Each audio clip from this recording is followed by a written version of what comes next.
Check a little something.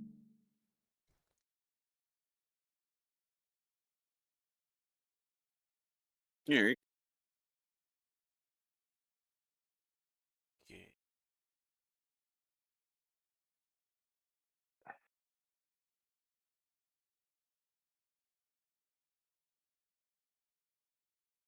Right.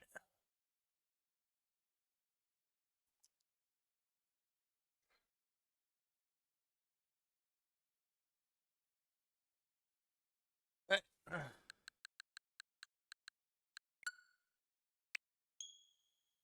Yep. All good. Yep, we're all right. Why do you, what, do you have two Nintendo accounts?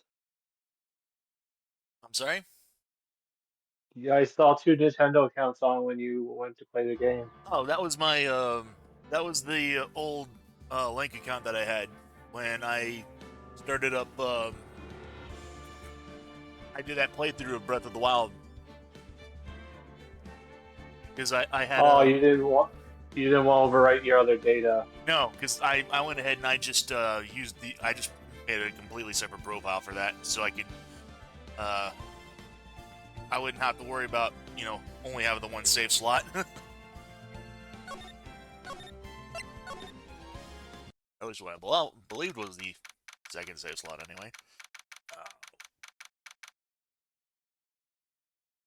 What did I do?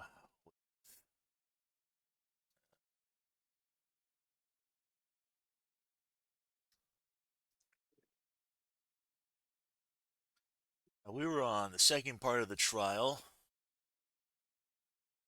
for Academy. Yeah. for me. The stolen turnabout. Yep. Alrighty. October 14th, 12:14 p.m. District Court, Defendant Lobby number 4. My sis?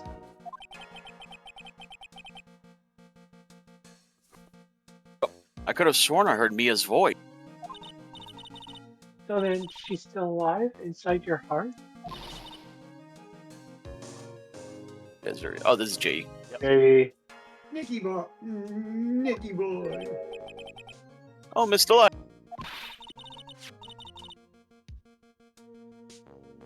Is it true that detective is the real killer? To be honest, we don't have any definitive proof. But he's the only one who could have done it. But wasn't he at Lordly Taylor that night? not to mention, we don't exactly know his motive. I mean, why would Detective Atme want to kill Kane Bullard? Oops, it's almost time. Better get back to the courtroom. Need to find some solid proof. And it's gotta happen sooner rather than later.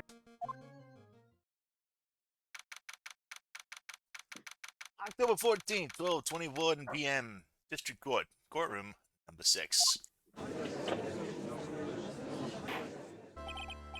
Now then, this court is back in session. Mr. Luke Atme, please take the stand.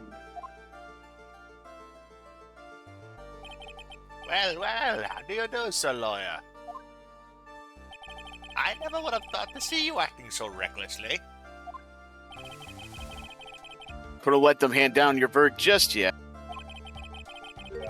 Not when it would have given you your perfect alibi. An alibi by the name of Mask the Mask. I'm sorry, I'm afraid even the great Luke Atme has no idea what you mean. Of course, I have been in the next courtrooms ever since 10 o'clock this morning. I'm afraid there's no way I could know what's been going on in here. You've been in the defendant's seat all day long, correct? Being tried as Mask to Mask. Indeed, it's truly child's play to fool the ignorant masses. Not only did the poor fools ask me to protect their valuables, they even gave me a generous reward upon returning their own property to them. Take this red diamond ring that sparkles upon my divine finger, for example. You continue to insist that you are in fact Mask to Mask. Of course. Well then, and look at me. Let's begin with this simple question. On October 12th at 1 a.m., Kane Bullard was murdered.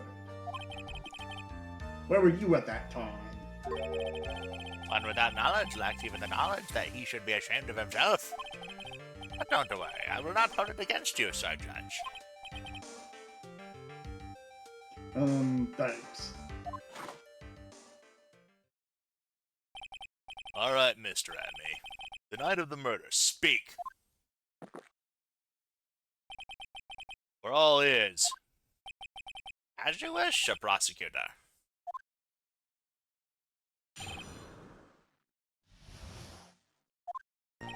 I was stealing there and his mask to mask, just as I announced I would. I had more than enough time to prepare. It was a pathetically easy job. The photograph contains no words, but in this case, one turned out to be my witness. The time at which the camera captured mask to mask was at the same time as the murder. It seems the main point of discussion will be this photo of the crime scene. Everything else up until now was all part of his... Part of his plan. There has to be a secret to this picture as well. Even the great mask to mask cannot be in two places at once. Now then, if you'll excuse me, I have a verdict to receive. Fortunately, Mr. Adme, we still have to do your cross-examination. A fool is too foolish to know that he is a fool. I think he's trying to say that you're full of it, Nick. Yeah. What, has this guy been receiving letters from Franziska von Karma or something? The only thing that's full of is his alibi. Right. Press the second and fourth statements. I believe Adrian Andrews hired you at one point. That's right. That was over 20 days ago, if I am not mistaken. You sent the calling card to Lord Lee Taylor 10 days before the... That would mean you sent out the card after you began your security watch, right? Indeed, there was no reason why I couldn't do both jobs at once. It was the perfect opportunity to steal my latest target. I see, you truly are evil, aren't you? Yes, evil is what I am. Hey, Nick, isn't there something odd about this? Hmm? Detective Atme was always proud of his ace detective skills, right? But if the urn was stolen from Lord Lee Taylor while he was the only one watching it, he'd had no way to maintain his perfect ace detective persona. You know, that's true. It's kind of odd.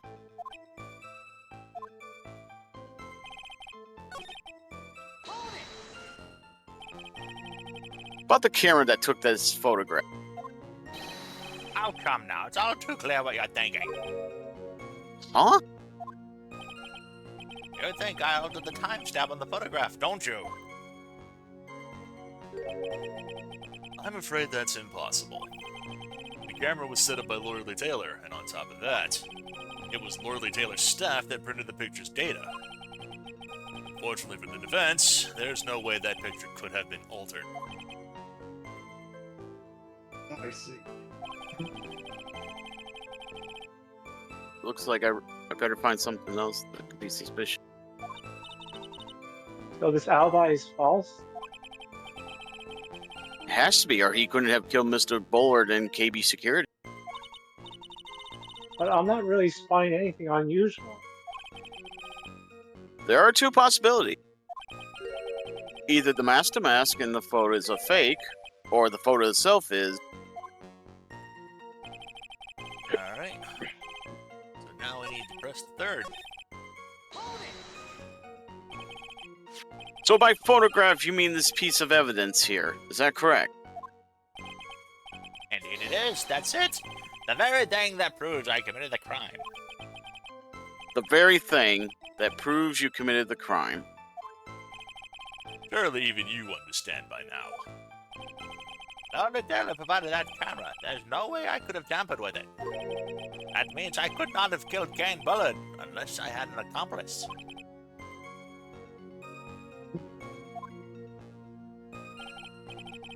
Come on, think long and hard about that night.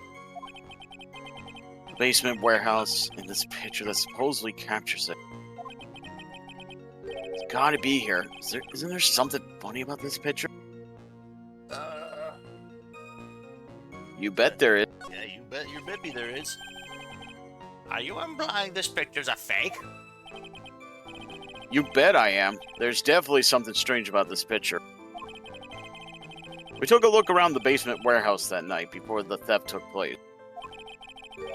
And there's something in this photo that doesn't match my memory of that night. Very well, then let's hear what you have to say. What about this photograph that we find funny? Well, if we recall, there were pink splotches on the box. There's nothing on here. Yep. The funny part is right here.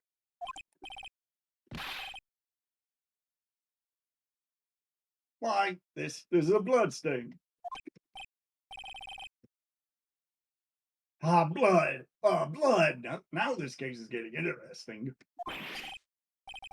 Not exactly. This stain is actually pink paint.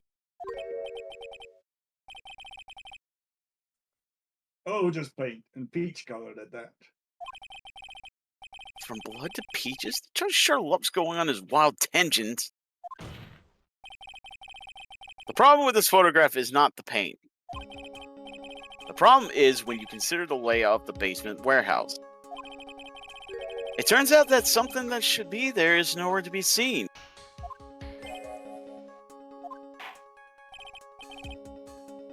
Well, Mr. Wright.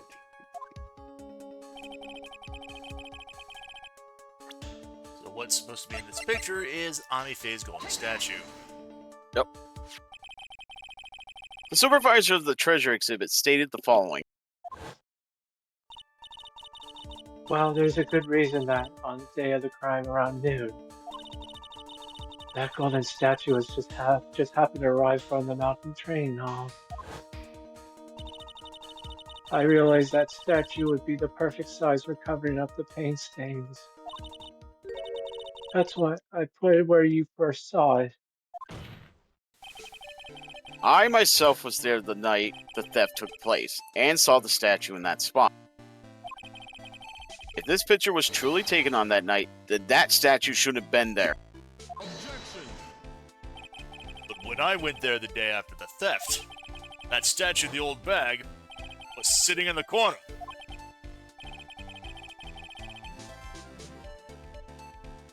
Perhaps it was somehow pushed there accidentally. Your Honor, this statue is slightly larger than yourself and quite heavy. It would take more than an accidental push to move it at that distance. Ha! In that case, can you prove it? Can you give us the rhyme and reason as to why that statue was moved that night? Can you do it, Nick? Never mind who moved it. The real question is, why did they move it?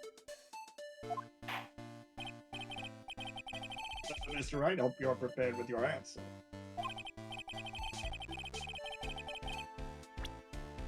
Now then, who was the one that moved the golden statue on the night of the crime?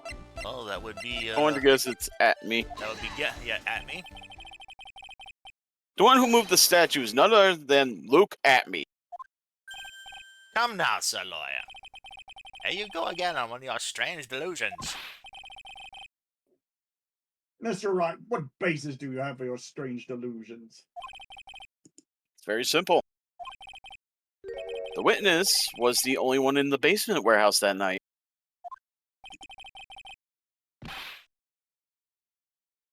That is indeed very simple. However, why would I want to move a heavy golden statue? Reason for moving the golden statue. Here's where our battle really begins. Well, Mr. Wright?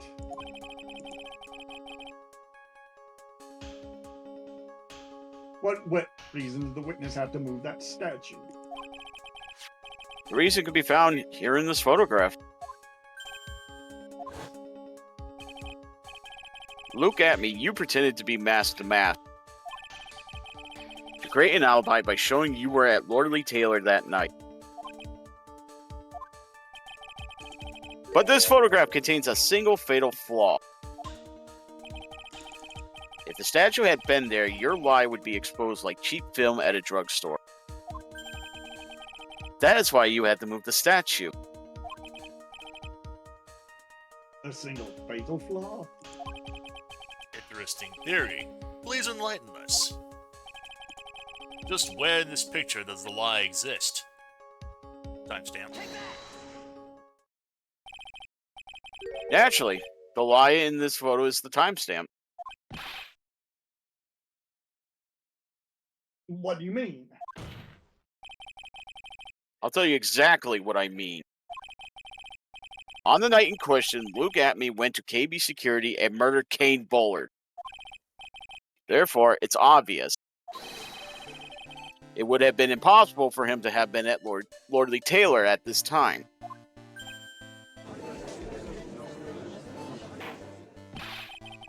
What does that have to do with the statue being moved?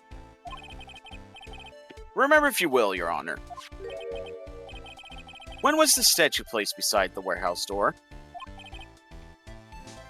Well, The statue was taken down to the warehouse on the day of the crime, and it was placed there in order to cover up the paint. Exactly. Luke Atme had already decided on the time when he was going to kill the victim. And so in order to create an alibi for that time, he took this picture days before the murder took place. What the? Of course, the statue hadn't yet been brought down to the basement warehouse yet.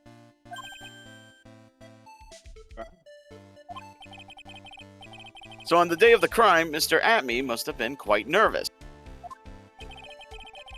As nervous as a long-tailed cat in a rocking chair factory, so to speak. Why? Because something that wasn't supposed to be there had been brought down and placed where it wasn't supposed to be.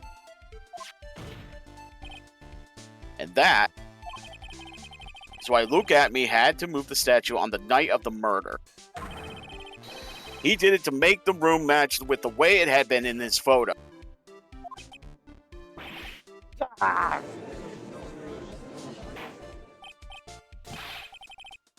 no, Mr. Act, is this clue? True. One moment, Your Honor. Have you forgotten this? What's that? The data for the basement warehouse computer. According to this, the camera did indeed go off on the night of the crime. It's true that the camera had been set up by the Lordly Taylor staff. However, the program used to manage that data was yours. That alone would have allowed you to tamper with the data.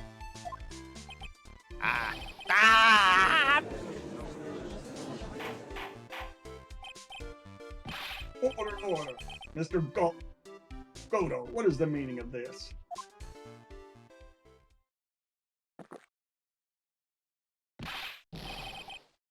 Godo, I warned you about making me wait. Now put that coffee down. My 11th cup. I promised to drink no more than 17 during a trial. It means I'm still good to the last drop. However, the defense has a very good point. A good point? So what? We are all but travelers on a road of infinite points. I think he's got his points mixed up with his other points. So you say this photograph... You say this photograph was taken ahead of time. What was you about to say? No, I said oops. Oh, yeah. And that statue was moved in order to make it match. It's a very interesting idea, however. There's one point that can't be denied. Which is... There's 12. It's only a possibility. Men that are trapped by the chains of maybe can never reach their dreams. That's very true. No way! Don't fall for that, Your Honor! Hey, Mr. Damask. Yes? There's no funny business in your actions as Master Mask. There should be no problem with you telling us your strategy. So let's hear it. Yes, please provide this quote with your testimony.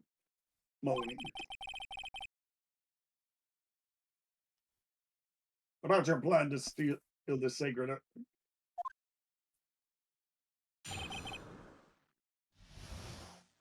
Alright.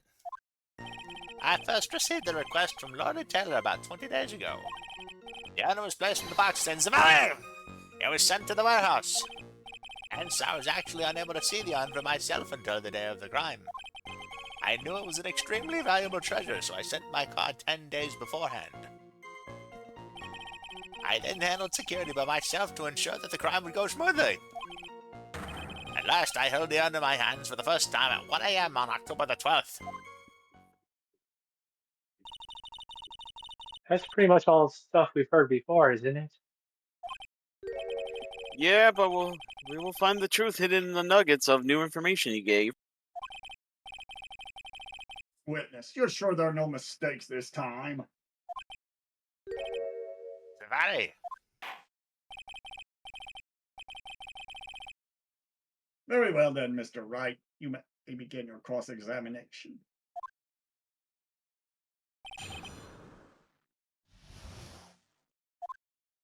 Alright.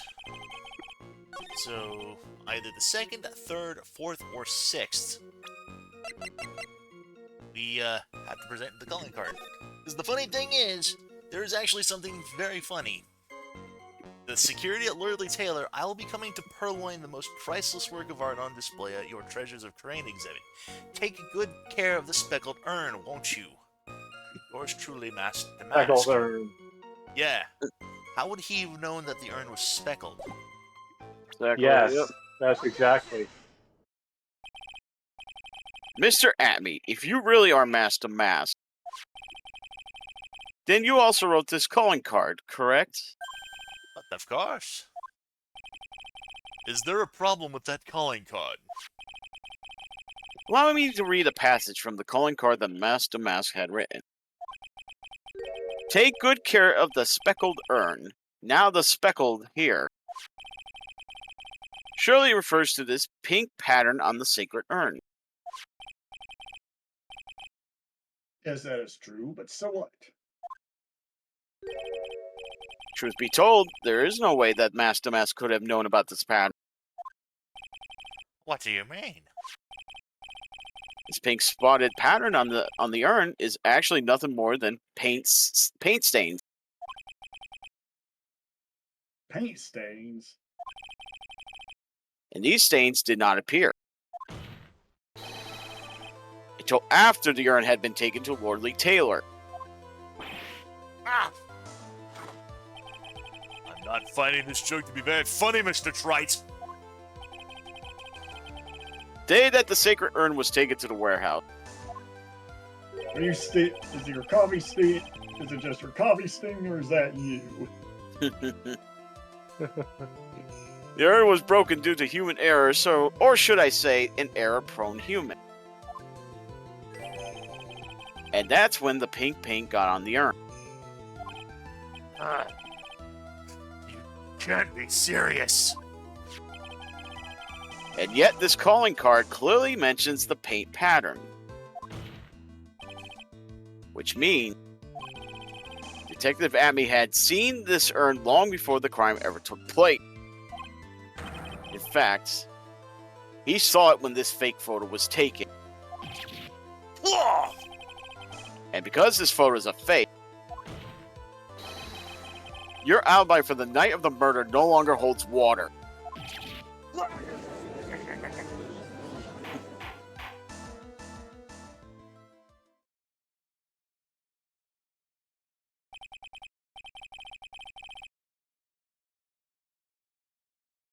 Witness, do you have anything to say for yourself? Right, that did it. He's broken. Nick, I think it's still a little early for our victory pose. Huh? 14th. It's so sad. No one has any conviction these days.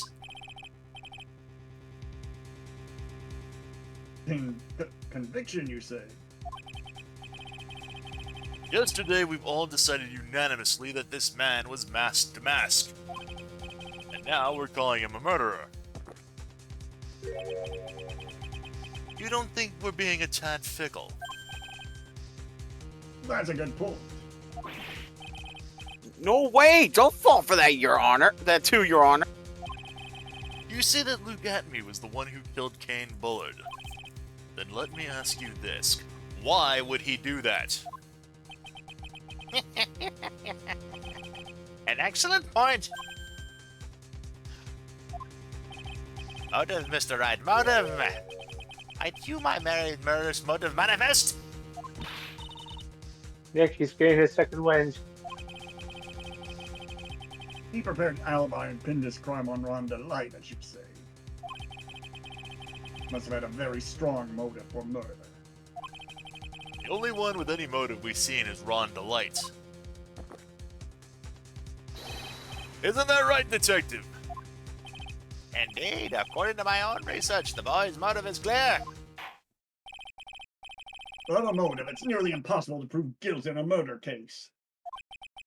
Now then, maybe you can enlighten us as to what the defendant's motives were. I'd be honored to, Sir Oldtimer. Doing everything they can to make Ron look suspicious. Despite our lack of hard information, this may be our only chance.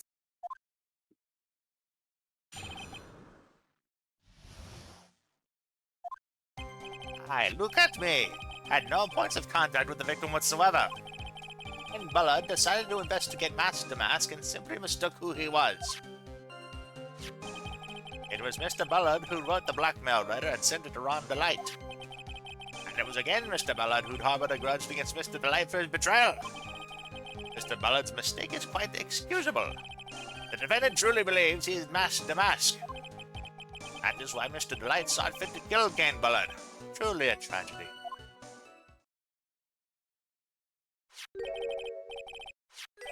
The victim, Kane Bullard, blackmailed the defendant. This is the blackmail letter found in the defendant's apartment. A handwriting test confirms that Mr. Bullard was indeed the one who wrote the letter. What? Blackmail letter updated in the court record.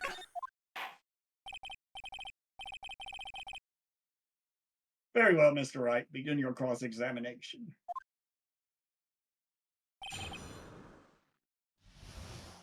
Right. Third. Blackmail letter here. Mind if I ask you a few questions, Detective Atme? Well, if it's just a few, I guess it's all right. When you said that this letter was addressed to Ron Delight, I couldn't help but notice one major contradiction. Contradiction? I don't know where a walking contradiction like you gets off saying things like that. Oh, You're one to talk. At times like these, men are made to express themselves with their fists. Why don't you show us what you've got there, Junior? Indeed, time to man up, Mr. Wright.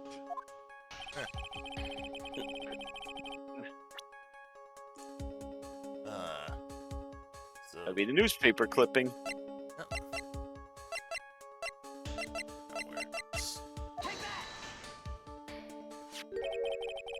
Take a good look at this newspaper clipping.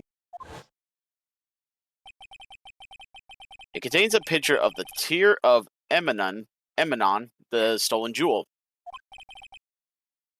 What about it? The problem is this jewel's color. Color? I'm not much for discussing color myself. According to the clipping, the color of the stolen jewel was blue. However, in the blackmail letter, a totally different jewel is mentioned. I'll take that red diamond you received the other day. Red? Hey, let me double check that. See if there's. Is that Atmi's red thing he's talking about? If you don't want your true identity revealed to the world, come to KB Security at 1 a.m. Bring 50,000. If you don't, I'll take the red diamond. Okay, yeah. Which means the red diamond described in the blackmail letter is not the tier of Emanon that Master Mask stole at all. And your point is, Mr. Trite? So you're trying to say that this blackmail letter was intended for someone else? That's what you're trying to say? Right, Trite? That is what I'm trying to say, right, Mr. Right? Well, that is what you're trying to say, right, Nick? Yes. This is who Kane Bullard was actually blackmailing. How do you look at me again? Naturally, it was you, Detective Atme. Do you have some sort of basis for that claim? You have been personally involved in every single Master Mask case. And in the last case, you recovered what was stolen and received a jewel as your reward. Jewel! Probably the one wrapped conspicuously around your finger. That red diamond ring.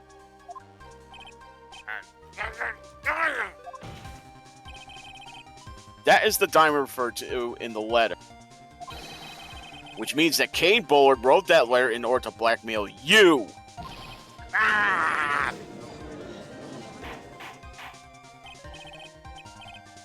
Order in the corner. Order, I say. 15, I think. You've gone too far with your childish pranks, Mr. Trite. Uh-oh. I don't like the way he said that. Kane Bullard blackmailing Luke at me? Are you for real? Yes, I am. Here, come on, stand up to him.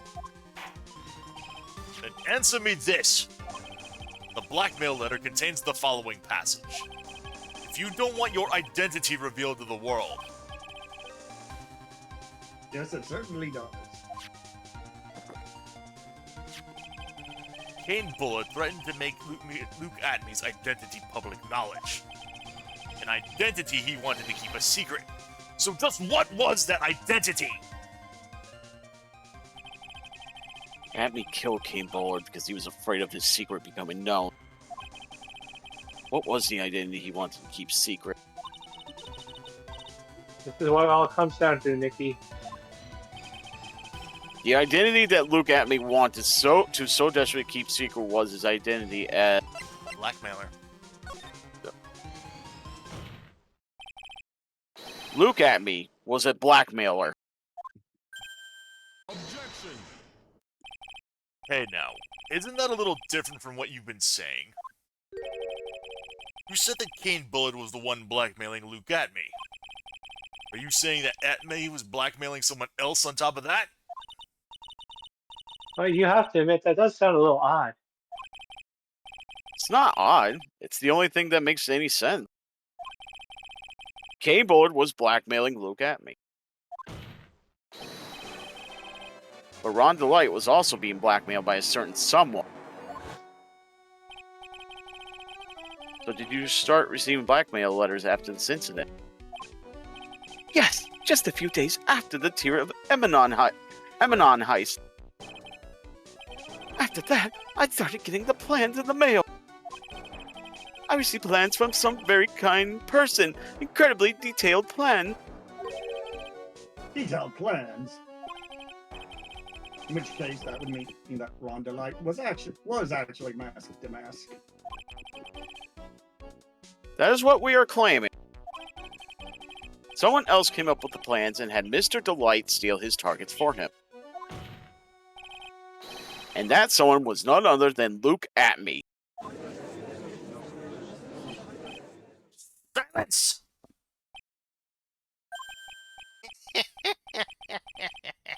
Now I see. It's all becoming clear. What is? When you were in grade school, you received the same report card every year. Careless with the tendency to jump to conclusions. Am I wrong? How did you... You say that I, Luke Atme, was blackmailing Ron Delight. In which case I would naturally know all about his relation to Master Mask. Well, yeah. Ron Delight started receiving plans from his second crime onward, correct? Which means I learned of his identity when he committed that first crime. Good point. You certainly couldn't have blackmailed him otherwise. In that case, let's see some hot, bitter evidence. During the first crime, how did Luke Atme know that Ron Delight was Master Mask? Newspaper clipping. Yep. Where's that newspaper thing? I think I see it. Say what? When you were in grade school, you received the same report card every year. Gets into lots of mischief trying to be the center of attention. What do you mean? This newspaper clipping. It has a picture of you and Ron Delight in his guard uniform. It seems that Master Mask didn't just disappear into thin air. He just took off his outfit and hid it in a bucket. That sounds far too stupid. That sounds far too stupid to be true. Correct. With tricks like that, he couldn't fool a baby, let alone an ace detective. And that's when you figured it out, Mr. Atme. That's when you learned that under his mask, Master Mask... Oh, Wasn't he supposed to be Master Mask? Me, that looks like I can't believe it. It's just slightly blackmail. What a well, fraud. Yeah, I hate it when the game just auto advances. yeah. Yeah. Why you? How dare you expose me like that? Why, I mean, I've never blacked anyone in my life. I'm a famous and proud ace detective and also Master Mask. Why can't you understand that? Oh, he's beginning to break down.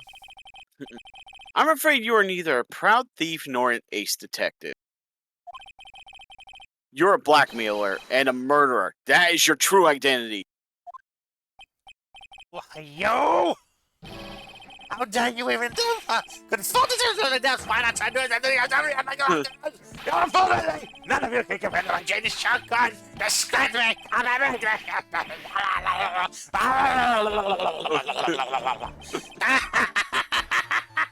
Do that to make someone laugh.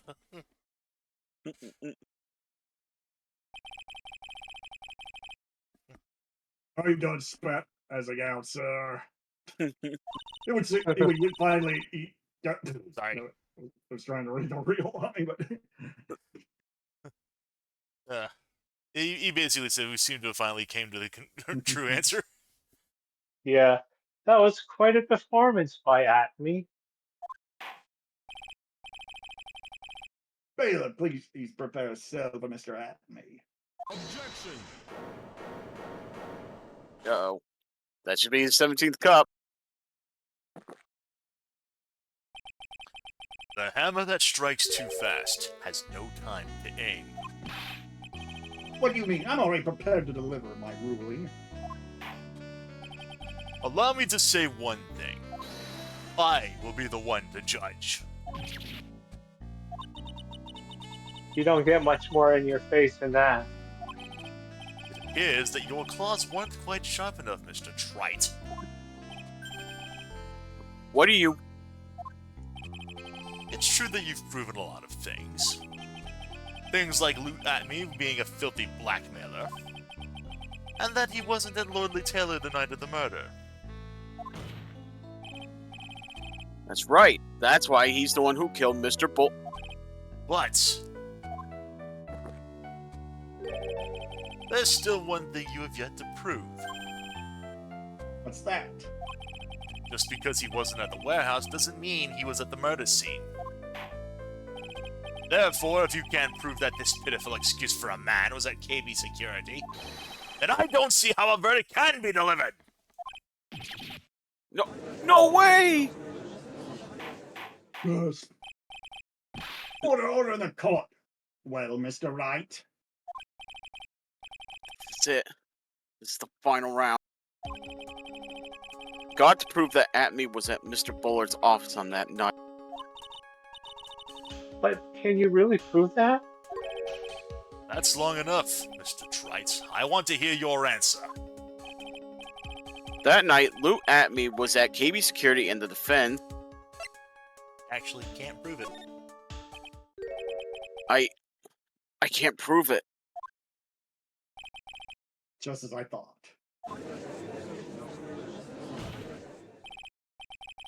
But if we hear more of Detective Atme's testimony. Unfortunately, that's as far as you go, Mr. Trite. What do you mean? I won't allow for any more testimony. That's what I mean. What? Have you forgotten? Luke Atme is here after we interrupted his own trial. And you have failed to prove that he committed the murder. I think it's time for this witness to return to his own trial. Face his guilty verdict as mask to mask. No! Well now, Sir Lawyer, it seems that love wins out in the end after all. I am the ace detective as well as Master Mask. My verdict will verify that. Just as Ron Delights will verify he's the true murderer. I declare that with the full force of my ace detectiveness.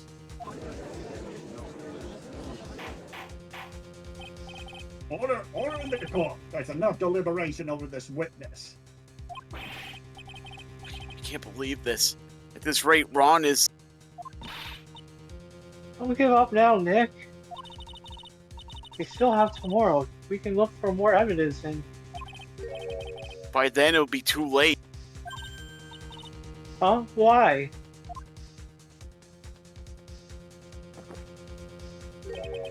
Double jeopardy. One of the basic rules of any court of law. Double jeopardy? Yes, all dollar values are double. Oh, wrong, double jeopardy. Should the defendant be tried and found innocent in court? That was a good one. That defendant Yeah. cannot be tried again for the same crime. This is a fundamental rule of all courts.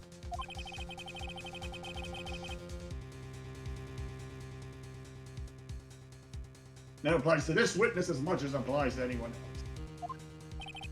Mr. Atme will be found guilty in a matter of minutes.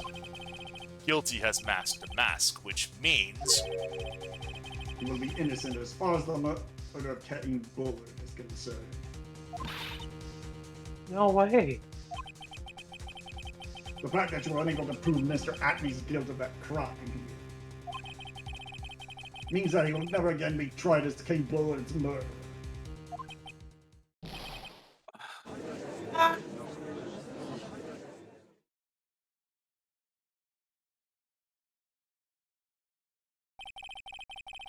There's nothing I could possibly do to win. Even Ron is proclaimed to be innocent. The real killer, Luke Atme, will go free. You have cross-examined every statement. You have cross-examined every statement the witness has made here today. And as long as there is no more testimony, I'm afraid I have to declare that there will be no further questioning of this witness. Are there any objections? Are there any objections?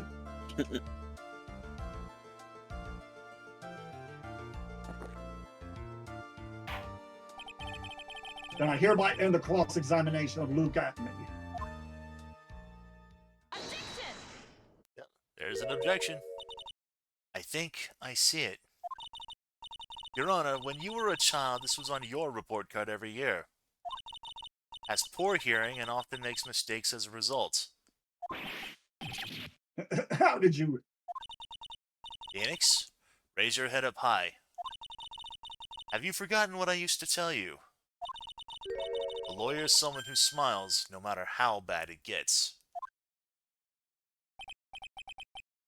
That voice. No way. Long time no see, Phoenix. Mia? This is the true power of the Karain channeling technique. You know that it's really Maya who's standing before me. Right now, she's my mentor, Mia Fey. Now, let's do this.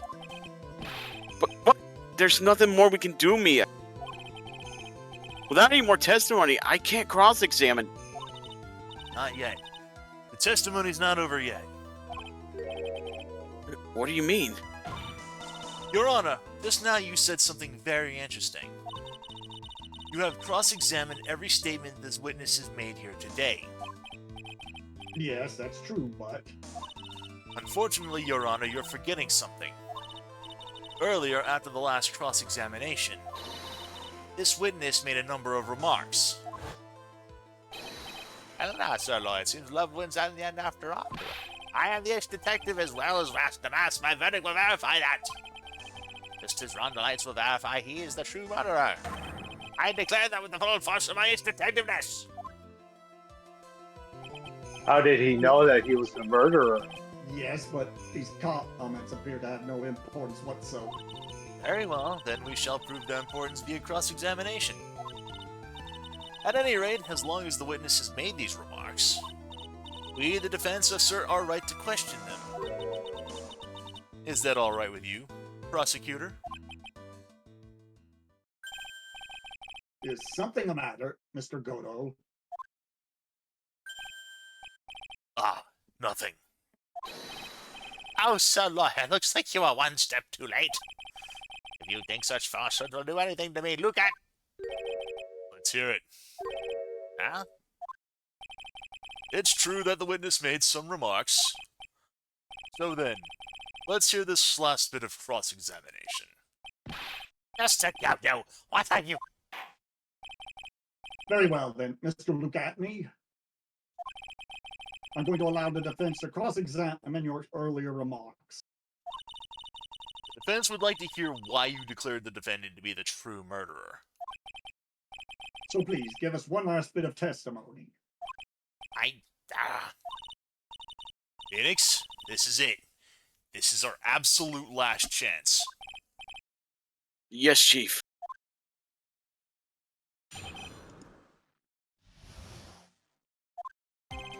Indeed, it is true I was not at Lordly Taylor. I had to leave to see about another vitally important job request. I had known about the date beforehand, so I had this photograph ready. My brilliant deduction was what informed me that the true culprit was Ron Delight. And thanks to the keycard and wallet, it was abundantly clear he was there. I was also able to make a deduction for the buzzer, which only sounded once. The button did not have any fingerprints on it. Why? The victim would have left prints if he sounded it, which means the killer sounded it. Mr. Delight was wearing his mask outfit, which is why he left no prints. And the black belt leather, the victim lightly just mistook the color of the jewel. Dividing! Therefore, all the evidence points to that poor boy. This testimony actually seems to hold up pretty well. Witness's earlier remarks do not appear to have been hastily prepared. All of his points have been explained, and none of them seem to contradict anything. But of course, But how did you know about the emergency buzzer? the police investigation documents went directly through me. And I always overlook all the documents. It's elementary, Sir Lawyer. Are you going to make even more trouble for us now, Sir Lawyer? I will not allow any of your usual shenanigans, Mr. Wright. He is not kidding! Yes, Your Honor. We cannot postpone Luke Atmy's trial any longer. This is your last chance. Yeah, because if he presses the wrong statement, I guess it's an instant game over. Hang on a sec, just one chance? Is that the party's about to begin? Well, Phoenix, There isn't any evidence that contradicts with that testimony. so it would seem. What do you mean, so it would seem? Listen, Phoenix, pointing out contradictions doesn't always mean you have to present evidence. Got it? At any rate, this is our last chance. You can't point out a case-breaking contradiction. You lose. That's all there is to it. Cup number 17. The last that's good. cup. I thought the last one was it. Yeah, me too. Seems like the time has come to put an end to this trial. Find a fatal contradiction in this testimony. And I need to point it out without presenting evidence. Means all I can do is find the contradictory remark and press it. Remember, you only get one chance. Very well then, Mr. Wright. Please begin your final cross-examination. The last testimony. Sounds like a name for a law film. Yeah. Yeah. So, just to prove, just to showcase that, yeah, we're not kidding. Mr. Emmy, about this last remark. You still don't get it, do you, Trite? This isn't the time to be pressing the witness on every little statement. What? I said this before.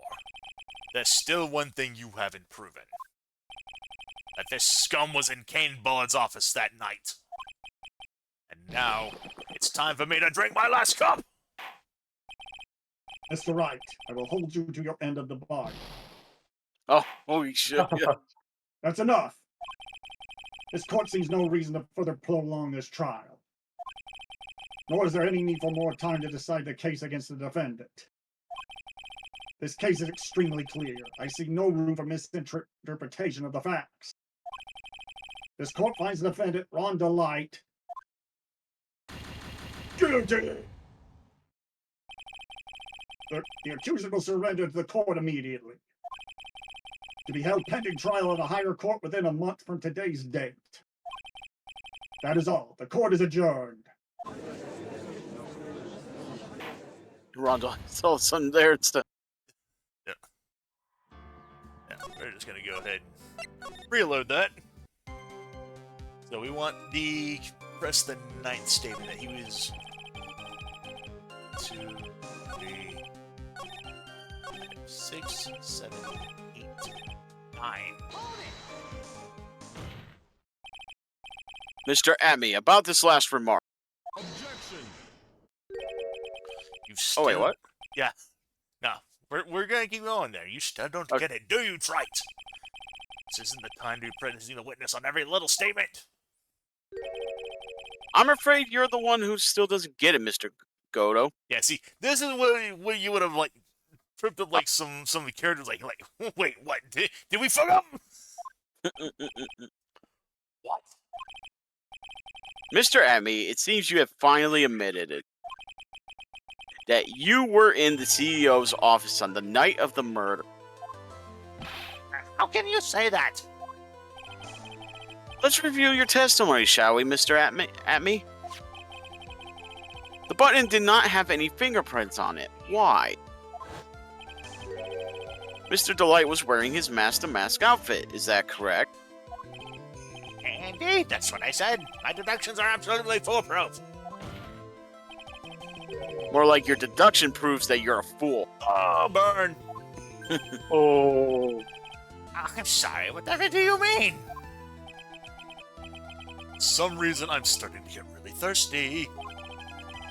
When exactly did we learn the fact that Ron DeLite was dressed as Mask the Mask when he went to the scene of the crime. That was.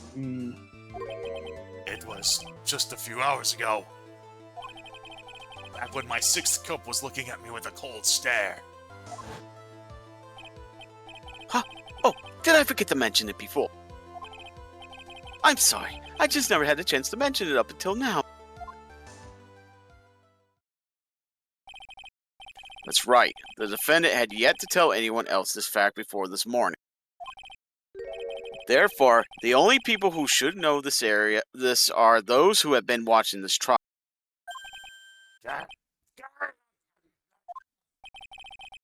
Do you understand now, Detective Atme? There's no way that you should have known about that.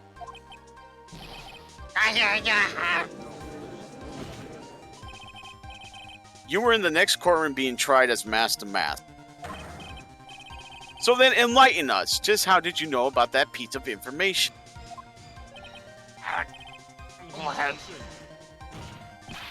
Come on! This detective must have known about it. He probably had plenty of chances to find out beforehand. And it's those chances that I want to discuss next. That night, Mr. DeLite was wearing his Master Mask outfit.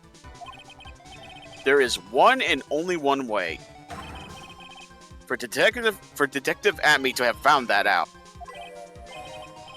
Only one way, you say?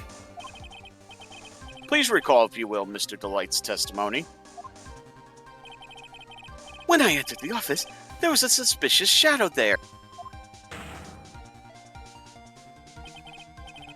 For a second, my client witnessed the real killer. But Mr. DeLite never saw his attacker. So there's no way to tell whether or not the real killer was Luke Atme.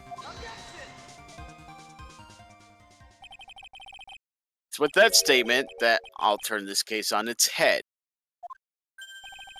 Just what are you implying? Mr. DeLite saw the real killer, correct? Now, if you turn that statement around, it stands to reason that the real killer had also seen Ron DeLite. Possible.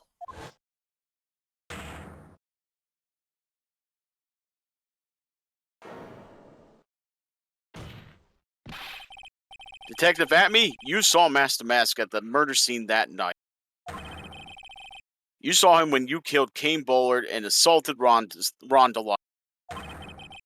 That was the only way you could have known what Ron was wearing.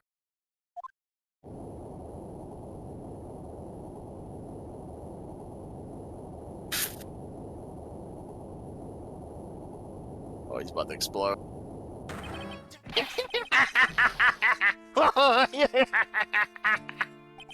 Take a good look, everyone.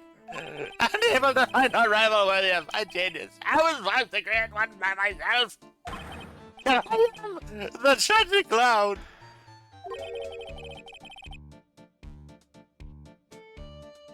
That's the same line you gave yesterday. But I think there's a little more meaning behind it this time.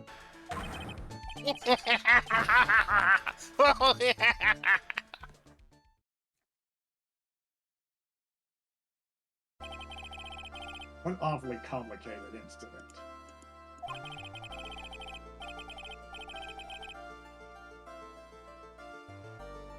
Kane Bullard was blackmailing Luke Atme, who was in turn blackmailing Ron DeLite. And upon killing his blackmailer, Luke Atme tried to frame Ron DeLite.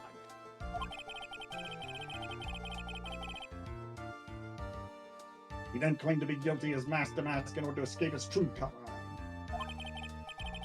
And to that end, he came up with this plan. To use the double jeopardy rule when making his alibi. I think this is him, yeah. At any rate, it would seem we finally found the truth. Excuse me. I came precariously close to besmirching the record of an innocent young man. Oh, here we go again. besmirching him with the title of murderer. Don't ignore me!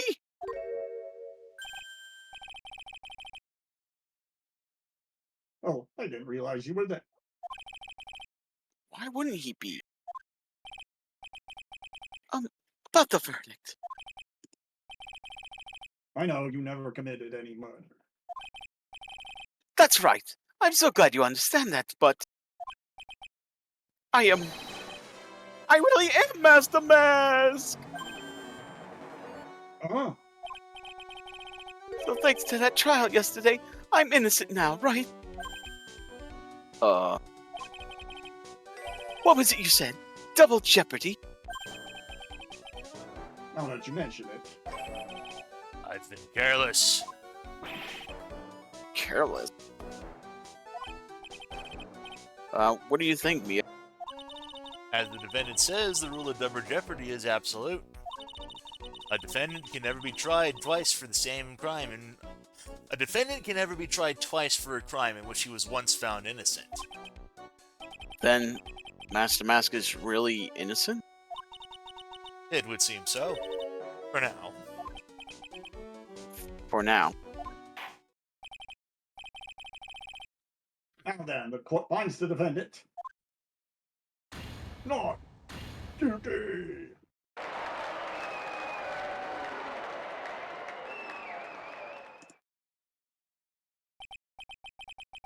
Boy, this is really lucky. Wait, this is so good after all. You see, the thing is, I still am Master. October 14th, 3:35 p.m. District Court, Defendant Lobby Number 4. You did it, Phoenix. Thanks, Mia. It's been a long time, hasn't it? Yeah, because Maya doesn't call me much these days. Oh, I'm just joking, Phoenix. Don't take everything so seriously. But on the other hand, Maya, he seems kind of torn these days. you mean about becoming the master of the Crane Channeling School? Becoming the master means saying goodbye to our mother. Misty Faye, right? Watch over her, will you, Phoenix? Of course. Well then, see you around. Mia! Mr. Wright! I don't know what to say. Congratulations, Mr. Deloitte. Thank you so much. No, wait. Tim says, I'm just waiting for EJ to be back to drop the joke he's been keeping all week. Yeah, he's like, oh, Mia. Boobas! Nothing really. It went on. Maya just jumped Come in. on, just be happy already. My, You've been cleared of the murder charges and got off as Master Mask to boot. but in exchange, I lost everything. What do you mean? Stealing security information from KB Security, becoming Master Mask. I did it all for one reason. For her. You mean your wife, Desiree? She hates criminals more than anything. Come to think of it, she was once held hostage by some robbers, wasn't she? She always said how she hated sneaky criminals. I knew that, but once I got fired from KB Security and lost all the money I had, she wouldn't have any reason to stay with me. I thought she would leave me for sure. That's why you became Master Mask? Yes, but it's all over now. Our broken bowl can never be put back together. That's not true, right, Nick? Right. Really? Can we go back to the way things were? You'll be fine, and Nick can prove it. Can? Kinda wish you would check with me first. Like, even if the bowl is broken, there's always a way to put it back together.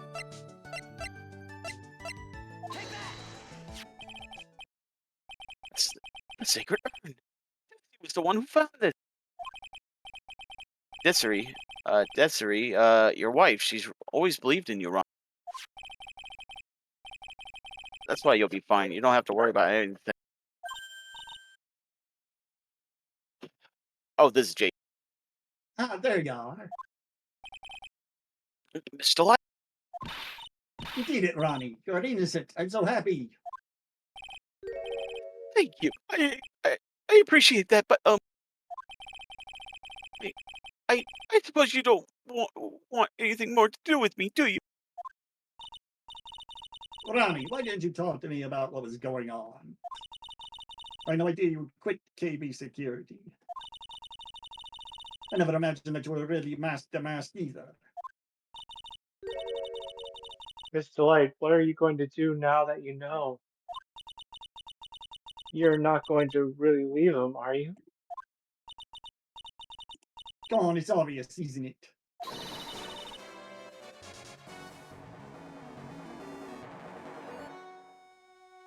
How would I ever let a wonderful man like him get away?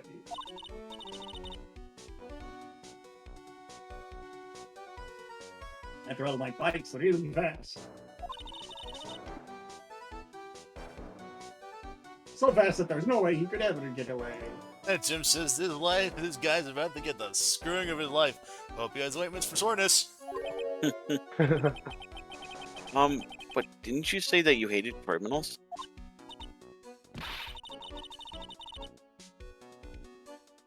Oh, I only hate people who act all cowardly and sneaky. Like that detective. I see. My Ronnie went and declared his crimes before he committed them, like a man.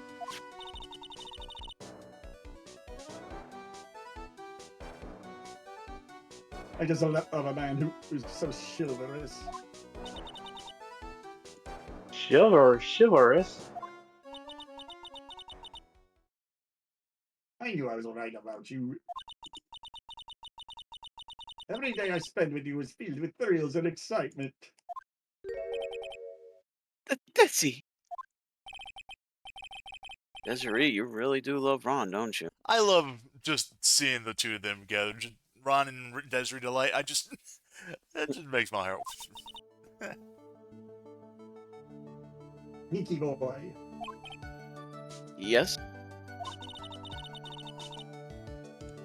I'm really glad I asked you to defend my Ronnie. Thank you so much. I'll never forget what you've done for us. Oh, well, take care of yourself. You too, Nicky boy. I can feel my face going red. Mr. Nick, Oh, Mr. Maya, congratulations. Uh-oh. Oh. Talk about bad timing. Mr. Nick, you! With another man's wife and brother is my own! Don't- I'll never forgive you, never!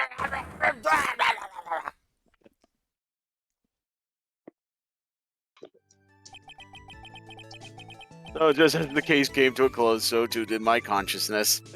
And typically, not every wife has to be your waifu. Girl's forehead is a helicopter landing pad. Oh, jeez. EJ posted a picture of Yami Yugi being like, it should have been me, not him. Oh, that's good. Oh, jeez. Jeez, he got knocked out by a 9-year-old. Yeah. Ron said a broken bowl can never be put back together. But I know that's not true. I mean, just look. Here's the perfect example of one that was put back together even better than before.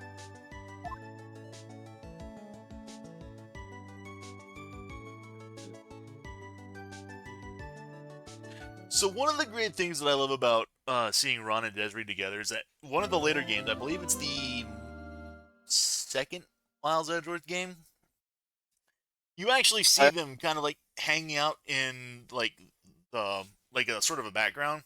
You can actually overhear them if you go up to them to like try to talk to them. You don't actually like engage them directly, but Ron and Desi are kind of like in this sort of museum kind of area, and they're overlooking something, and they're actually making plans to commit a heist together. That's cool. So, brand new episode has been added. And Tim's all like, that my image. Gah! Anyway. Your waifu in a maid fu. Anyway, yep, the third episode, Recipe for Turnabouts. We're going to go ahead and take a quick break here because I need to use the restroom really badly.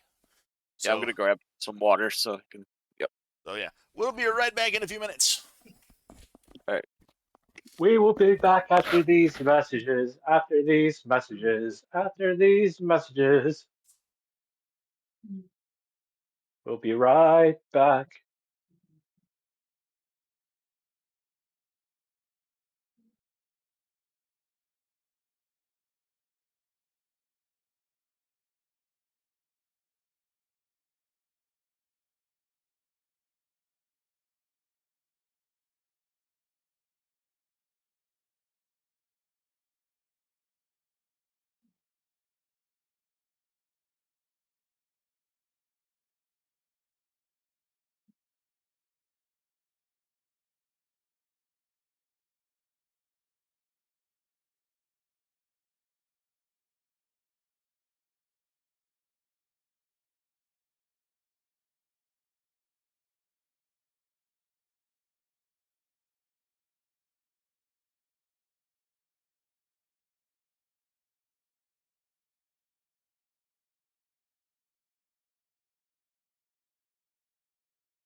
I just had a thought. With me and Maya in that maid outfit, I wonder if we're to see Maggie again.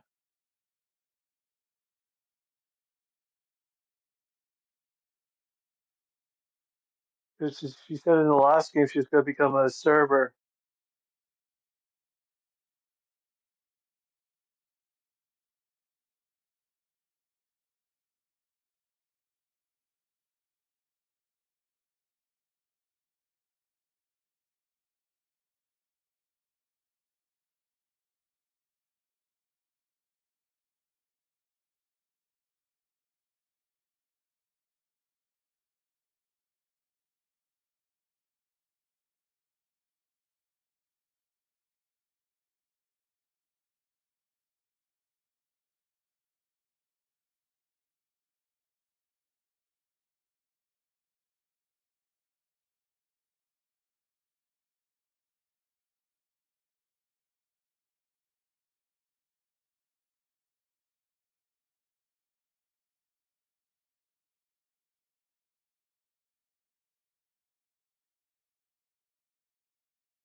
Okay.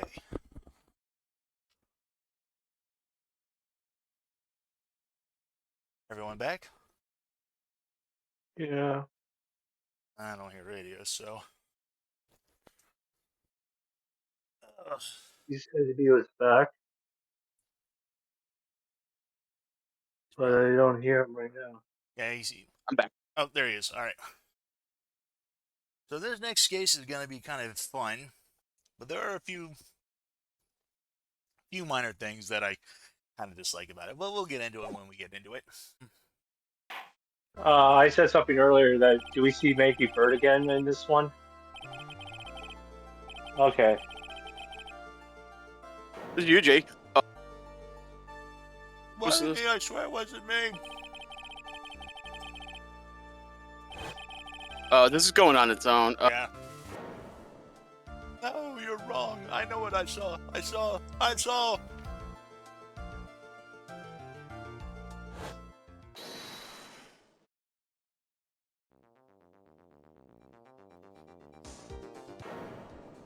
saw someone else there. Oh man, he's the real killer.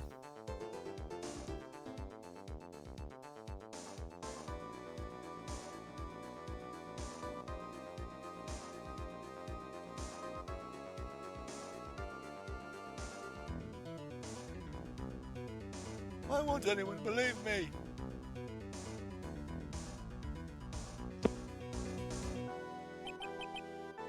Well, I say that pretty much wraps this case up, wouldn't you, Mr. Wright?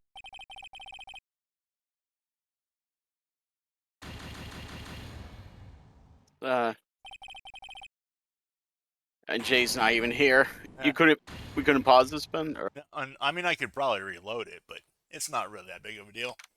or, And Tim says, I saw 22 with heat sensor activation. January 6th at 10:03 a.m. Wright and Co. law offices. Ah, the start of a new year always makes me feel like I can take on the whole world. bet it does, Maya.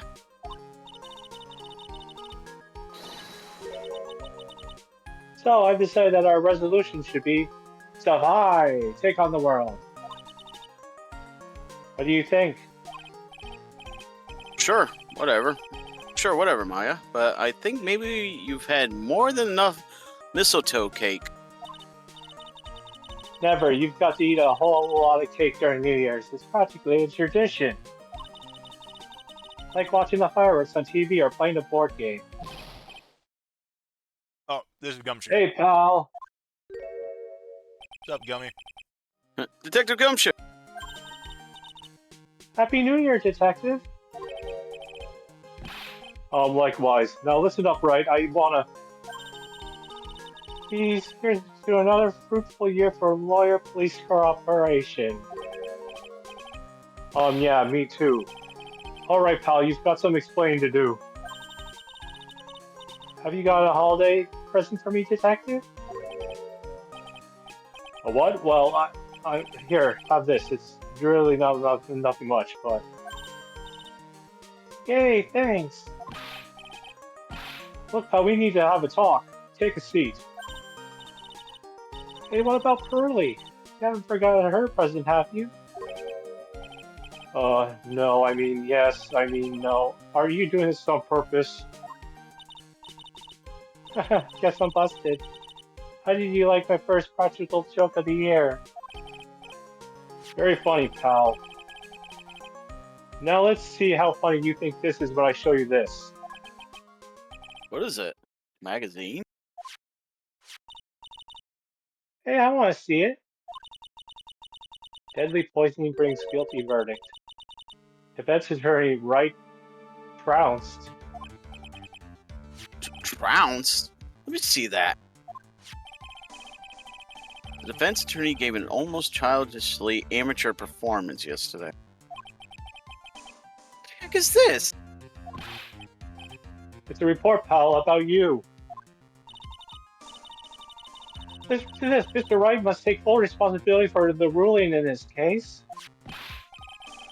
Well, and don't tell me you don't remember anything about it. But I don't remember anything about it.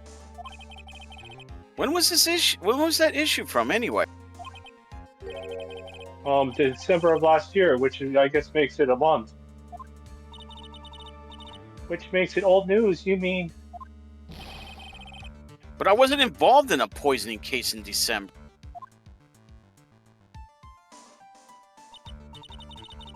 So what do you think this is all about, Nick? If I wasn't you, pal, then that leaves only one possibility. No way, you don't mean A a phony Nick? Must be Gumshoe's idea of a joke, as he's starting off the year with one, too. Tim says, honestly, the props of the games for making the base cast feel like a family.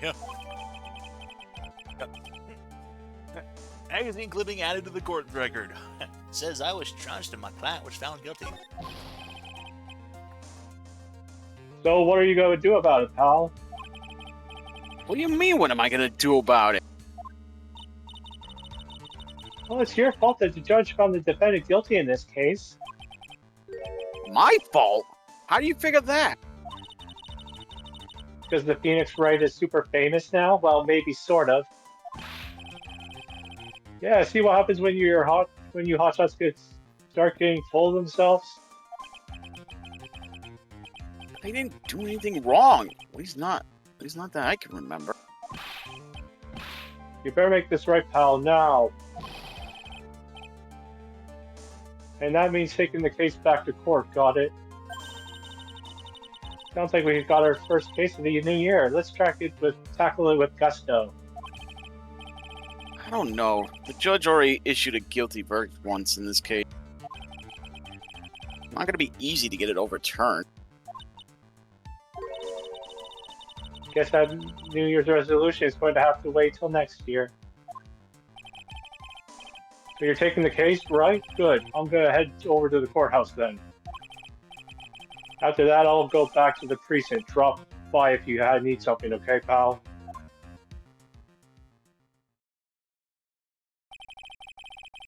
I guess people are starting to know the name Phoenix Wright. Yeah, if you start getting imitators, you best know that, hey, that's when you made it big. I have an imitator now. If a client entrusted a case to me based on my reputation, I guess I'm kind of responsible. Why would someone want to impersonate me? What sort of guy would do that? Oh god. Is there actually going to be like an impersonator we're going to meet? Oh, yeah. Oh, there is. Isn't it gonna be like the Spider-Man meme? Like, no, you. So what's our first move? Even he just like impersonate me, maybe because they're at a convention? I was just wondering, should I voice the impersonator or is it something... If you want. Alright. I guess we go down to the detention center and talk. Wait a sec, Nick. This person's behind bars because of you. Whoever it is isn't going to be jumping at the chance to meet you, right? Hey, let's get one thing straight. It wasn't me, it was a fake me that did this. I wonder if he looks exactly like you. Your phony Zen-E-Po, I mean. Hope not. Oh, what kind of name for an evil double is Jin Eop anyway? Is that how you say it? Jin Eop? I don't really know, honestly. Yeah. Oh, Nick, I got it. If you're gonna ask whether if I got a twin brother, the answer is no. Spoil sport. Do you notice Gumshoe was acting weirder than usual, or was it just me? What do you mean? I mean, he was really worked up. Like a guy who's just found out he's going to be a dad or something. Oh, by the way, for Shin Eop, they said what kind of name is that? But if you reverse the name, it's spelled Phoenix Maya. Oh wait, yeah. It's just Phoenix spelled backwards, yeah. Yeah, Phoenix spelled backwards. Sorry, I just I wanted to point that out. That's kind of fun. Maybe he realized he's got strong feelings for you, Nick. Considering how we interact, I seriously doubt that, Mike. That's not going to stop the shippers. Well, if he wasn't nervous because of you, And maybe it's because of our new guilty client. I gotta head to the detention center. January 6th, detention center. Visitor's room. this is so nerve-wracking waiting to meet our new client. And this is gonna be DM's character, I believe. I wonder just what kind of person you tricked and got felt guilty. Keep it down, Maya. That kind of talk can ruin me. Ah, I believe this is yep. how could you, Mr. Wright? How could you do this to me? They put me in solitary. I haven't been able to stop crying. Hi, Maggie. Aren't you? Yes, I knew Maggie. Aren't you? Yes, I am. I'm totally and utterly to be let down. Ah, are you? Don't pretend you don't know me. It's Maggie. Remember Maggie Bride? Maggie Bride. Ah. Yep. Yep. We helped her in the first case in the second game. Yep, Maggie Bird. I knew it. Maggie I Bird. knew it. Maggie Bird. She's the policewoman I defended that one time. And even Tim says, yep, the misspelling gang is at it. Yes, still again, yep. She was accused of murdering her lover. He was a cop too.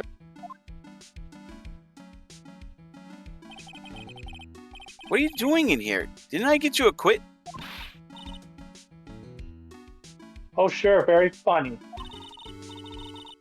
After a fit-rate defense job, you come in here and start making jokes. You better hurry up and tell her what happened, Nick.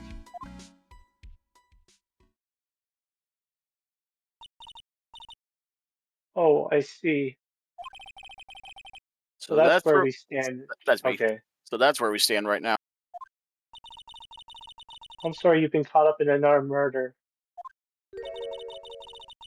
My whole life has been nothing but a whirlwind of bad luck and failures. Vaguely remember her saying the exact same thing last time. But I don't mind. What's one more disaster in my life? Yeah. What's a month or two in jail? At least now the real Mr. Right is here with me. I won't let the world keep me down, sir.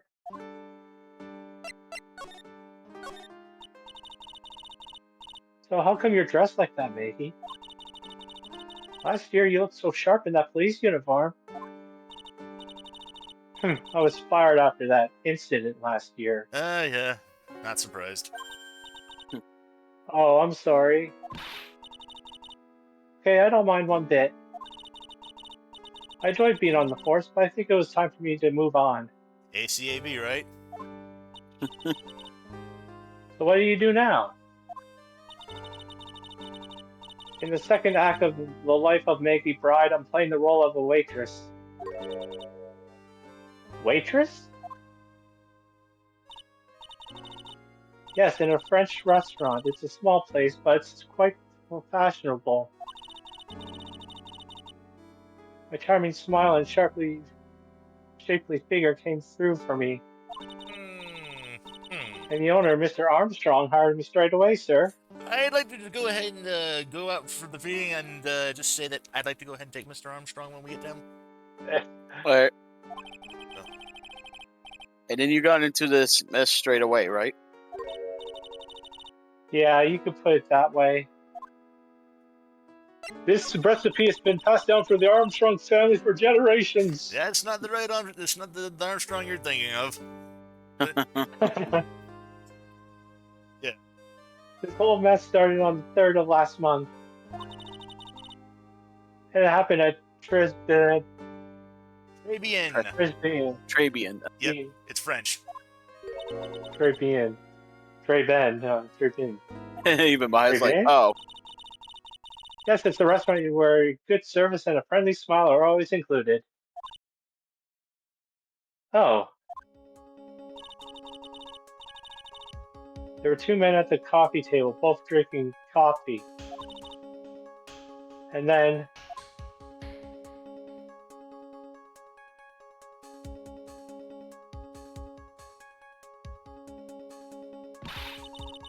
one of the men slipped some poison into the victim's cup. The victim just took one sip and was gasping for air.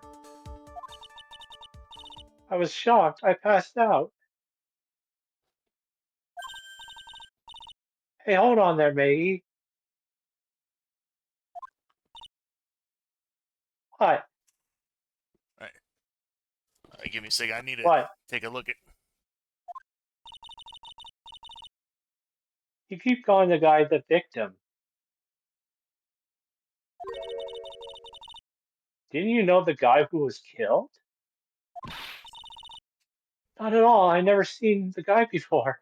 EJ drinking coffee, and one of them was reading the coffee's power level. Oh, Well, she wouldn't have had a motive to kill him then, I guess. And the other man, the killer. You saw him, right? of course, a good waitress must be attentive to the clientele. So you saw the killer, but you were found guilty of the crime anyway. How come? You tell me, Mr. Wright. Guess the answer to my question is my phony. Anyway, she saw the killer. Better see if I can get a description of the guy. So if you saw the murderer, why were you still convicted? EJ is guilty of the crime anyway because fiction law says so. Because no one else saw. Say what? The other man, the one who put the poison in the victim's coffee. Everyone testified that way. Mr. Armstrong, the customer, everyone.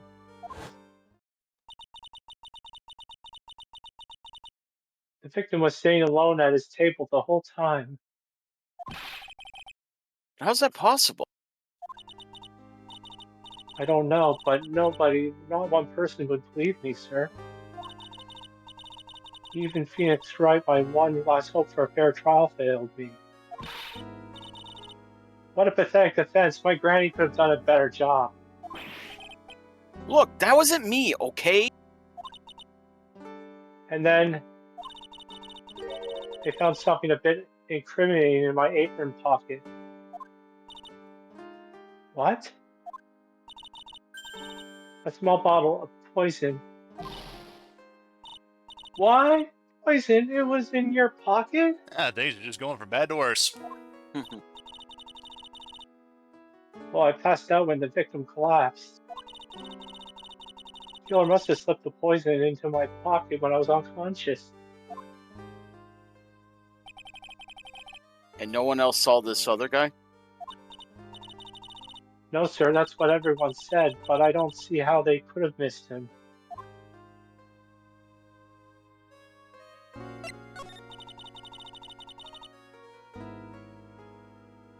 I was the one who took the coffee to the two men. Oh, and what was your impression of them? Well, when I first saw them, I kind of thought they might be in the music industry. Music? How? Well, one of them had some sort of earpiece and an emo musician's look about him. And there was a sample CD on the table, sir. An earpiece and a sample CD, huh? Did you get a good look at the CD at all? It had a band's name written on all over it. I think it was MC something. They must have been preparing for the debut, I guess. So it was a band's CD, maybe a promo disc? Maybe it was MC Screwdriver. Get serious, Maya. Would you buy the CD of a group named that? I probably would. You would be surprised. Yeah, what was the name of that group again? MC Hacksaw? No, MC. And what about the killer? What did he look like? Well, I don't really remember. Oh, you guys are going to be surprised when we come across the impersonator. Only that he was a young man, well built like the victim, really. Was he in from previous games or no? No, this is a guy who debuted in this game. Okay. So, I don't think we have really anything to present. So you could present the magazine clipping. Oh yeah, I need to ask you about this. Hey, this article's about my case. Can you tell me anything about the guy who was pretending to be me? Yes, sir. It was the morning after I'd been arrested. I met you in the visitor's room here. You were wearing one of your super sharp suits. Me? Yes, you, Mr. Wright. Ah, Hey, Maggie, was my evil double Alum here too? I like her pictures up there. No, I don't remember phoning you, Maya. Oh, sorry, it would have been so cool to have an evil twin. Then you got really worked up and passionate. I'm gonna get you cleared of this crime, you said. Hey, I get the picture, but you've met me in person before. How come you didn't realize that guy wasn't the real me?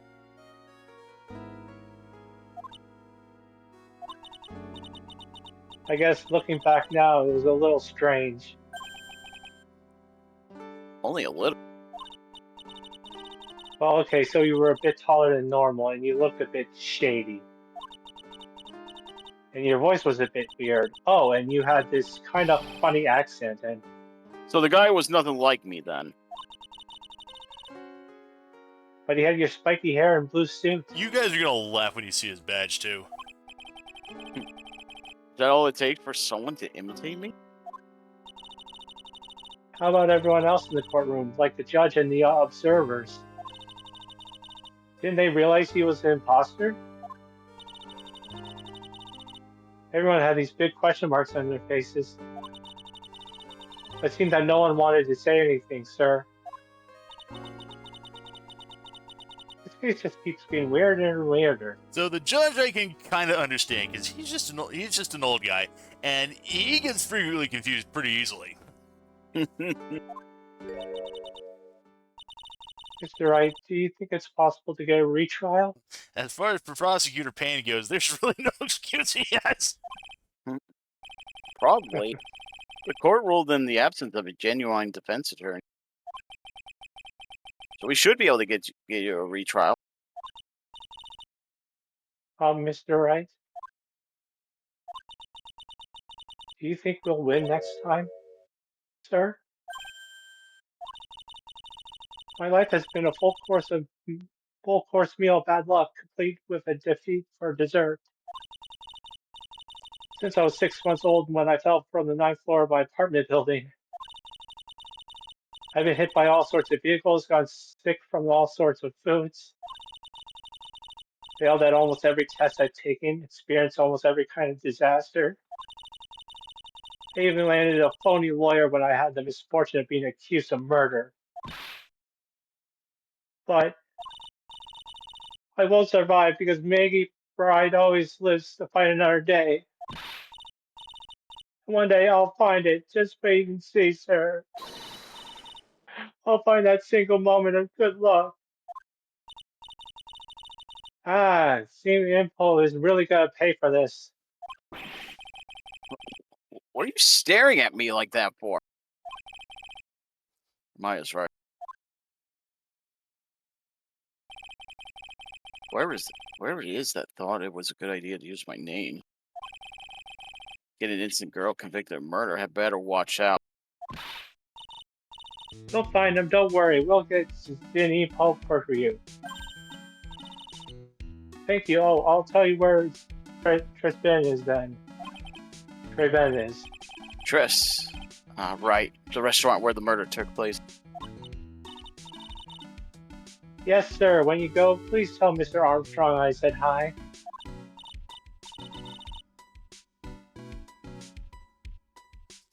Sure. All right, Nick. Let's go check out this restaurant and its food. All right. So you can either go to the criminal affair department or Tribune. So I'd go to Tribune next. All right, off to Tribune. January 6th, Tribune. I'm trying to think because they said he has a funny accent. I don't know. I'm gonna try for the. Oh, for Mr. Armstrong. Wow, look at this place. Oh, is Mr. Armstrong the impersonator? No, he's not impersonator. I thought he was talking about somebody else. No, so to give you a hint, the impersonator, he's kind of got more of like a Brooklyn sort of accent, I think, to my understanding. Brooklyn. Like, we're gonna get you cleared off of this crime, or I don't know how to do. We're gonna get you cleared off, pal. Like that, something like that. Something like that, yeah. Cause Radio. Just imagine Chris Pratt.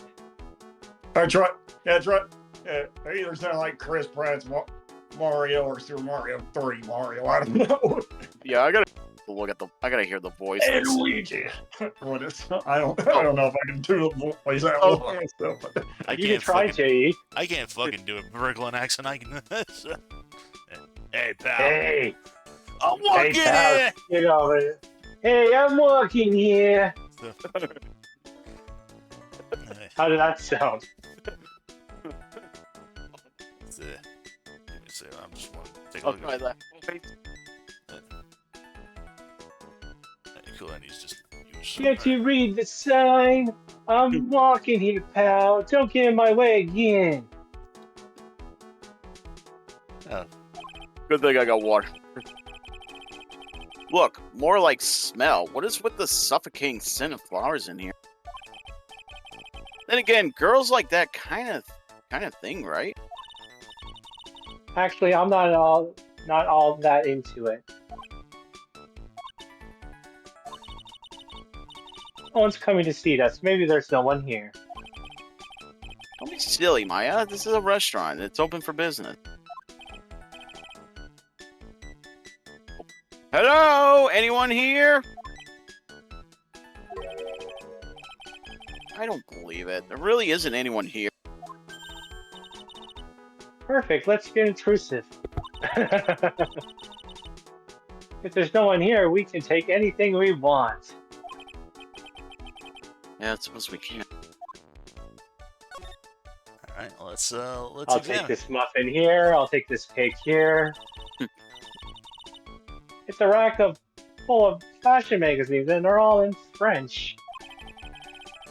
Why don't you try wearing something a bit more chic sometime, huh, Maya? I believe the pronunciation is cheek, yeah. Oh, cheek. Yeah. Yeah, I guess I could. I'm only acolyte clothes, aren't I? It'd be fun to wear normal clothes every now and then.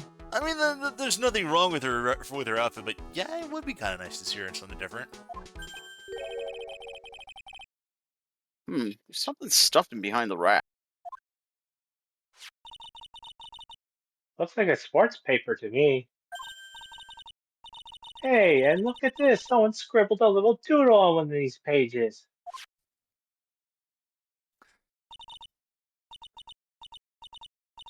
FC Bomber and 1, 2, 3, 4, 5 zeros? $100,000, maybe? Wonder what MC Bomber's supposed to be. It's a paper. It's from December 3rd.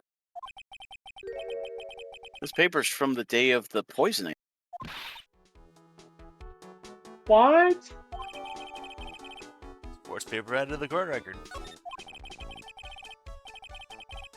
Paper from the day of the murder. This has got to be a clue. I should see if I can find out some more about this paper. There's a little mask there on the lower left. Oh, yeah. Oh, that's cute. I like it. Oh, jeez. I think there's one more thing you have to grab, I think. Or is that... Oh, maybe sports papers just... We can check some stuff out here. Look at all the little trinkets tucked away in here. I bet Mr. Armstrong collected all those personally. Let's see. A bouquet of flowers, some potpourri, and look, fine bone china cup. I never knew you were so cultured. Come on, Maya. This is like common knowledge. Any Joe Schmo knows this much.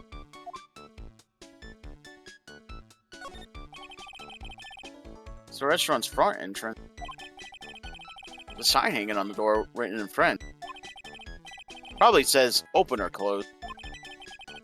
Must be one or the other, but I don't know which sense. I don't know Jack's about. I don't know Jack's about French. Jocks. Jocks. I don't know. Jock. I don't know Jock. jocks about French. Yeah. Jocks about French. Look, it's one of those magical boxes that spits out money. They call that a cash register, Maya.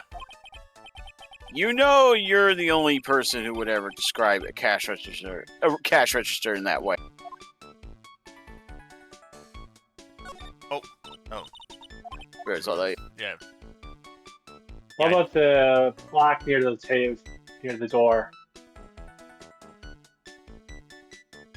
That doesn't look like it. How about his picture? Is that, can we see his face? Yeah, I tried. Oh, it's nothing. okay. This must be the table where the murder occurred. I guess so, with all this police tape around it. And that stain must be from the poison coffee. Don't go licking the tablecloth, okay, Maya? Why would I lick it? I'm not a cat, you know. Why can I picture you doing just that?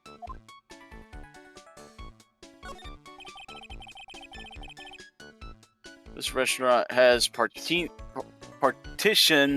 that separate the tables. When you're seated at a table, you can only see the tables to your right or left.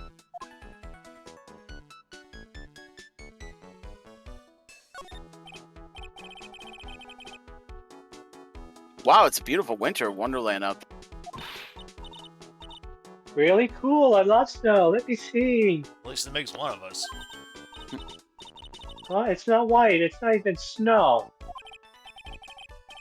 Got you. I was only kidding, Maya. Heck. There are lies that are okay to tell, and lies that are definitely aren't. All I did was tell an itty-bitty white lie about non-existent white snow. Table's set nicely, it just needs a customer. What do you think of this flower is, Nick? Let's see. Well, it doesn't look like a tulip, and it's not a sunflower, I don't think. Duh, even I could have told you that. Well, those are the only kinds of flower I know. Dag nabbit, I'm a lawyer, not a botanist.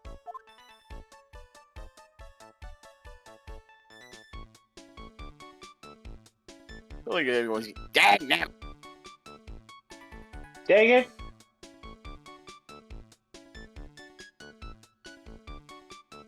Sorry, there won't be no Angry Beavers crossover here. I don't think there's anything else we can really investigate. Everything else seems like... Yeah. What about underneath the table? Nothing. Nope. So the detention center is where you want to go back to. And then you present the sports paper. Oh, a sports paper. Let's see. Did Justin Braun manage to defend his heavyweight title? Sorry, Maggie, that paper's actually a month old. It's from the day of the murder. And Justin got knocked out yesterday, I'm afraid. Oh no. Found this paper in the magazine rack at Trisben. Really? That's strange. Stray Ben doesn't get newspapers.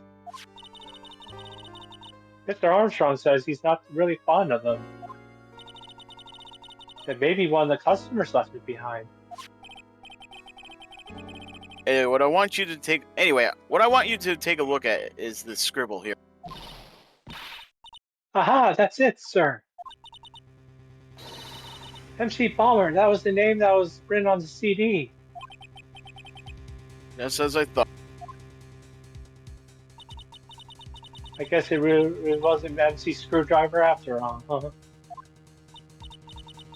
So that 100,000 must be a down payment for a record deal, right? If someone gave me 100,000, I'd sing for sure. The Master of Korean, or even the Spirit Song, or even Maya's theme. You have a theme, Maya? I was gonna say she has her own thing. Okay, Maya. So if the sample CD was on the victim's table, that means this newspaper may have belonged to the victim. You're right. So the victim left this behind on the day of the murder, huh? I think we better step up the investigation, don't you think? Yeah. Then you go back to Trez, and again. January 6th, back to Tribulations. Trabian. Ooh la la, bonjour! Welcome to la Tribulations. Hello. What happened to Maya? She's frozen still. Oh. Bienvenue!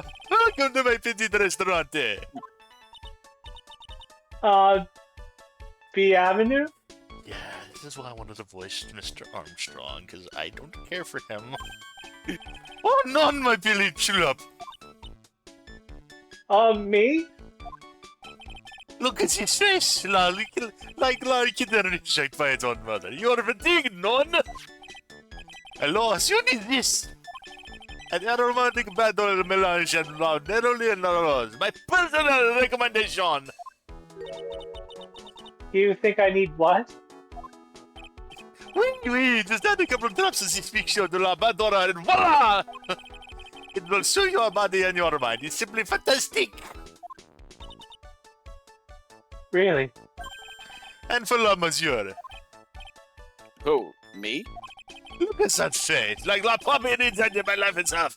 You are fatigued, non? For you, monsieur, I recommend this. Well, la burger mots. Maybe a hint of oui. I will add la peppermint, la castle, la clarissage for a fragrance exceptional. Such an invigorating recipe for bring out your delicious beauty, monsieur. My beauty? Alas, if you'll be seated, I'll bring you the special menu of the day. Actually, we're not here to eat. We're lawyers. But bien sûr, I know this already, monsieur. You are La Phoenix, right, non? Yes. You know me? Why, oui, I never forget the man who plays with me, especially at court. Ho, ho, ho! I guess he was cross-examined by our mysterious Shinryo. Looks like everyone to do with this case knows who I am already. I wonder what sort of impersonations Shinryo's been leaving on people, don't you? And he was flirting with this guy, yeah. Allow me to introduce you to you again. I am Zane Armstrong, Enchanté!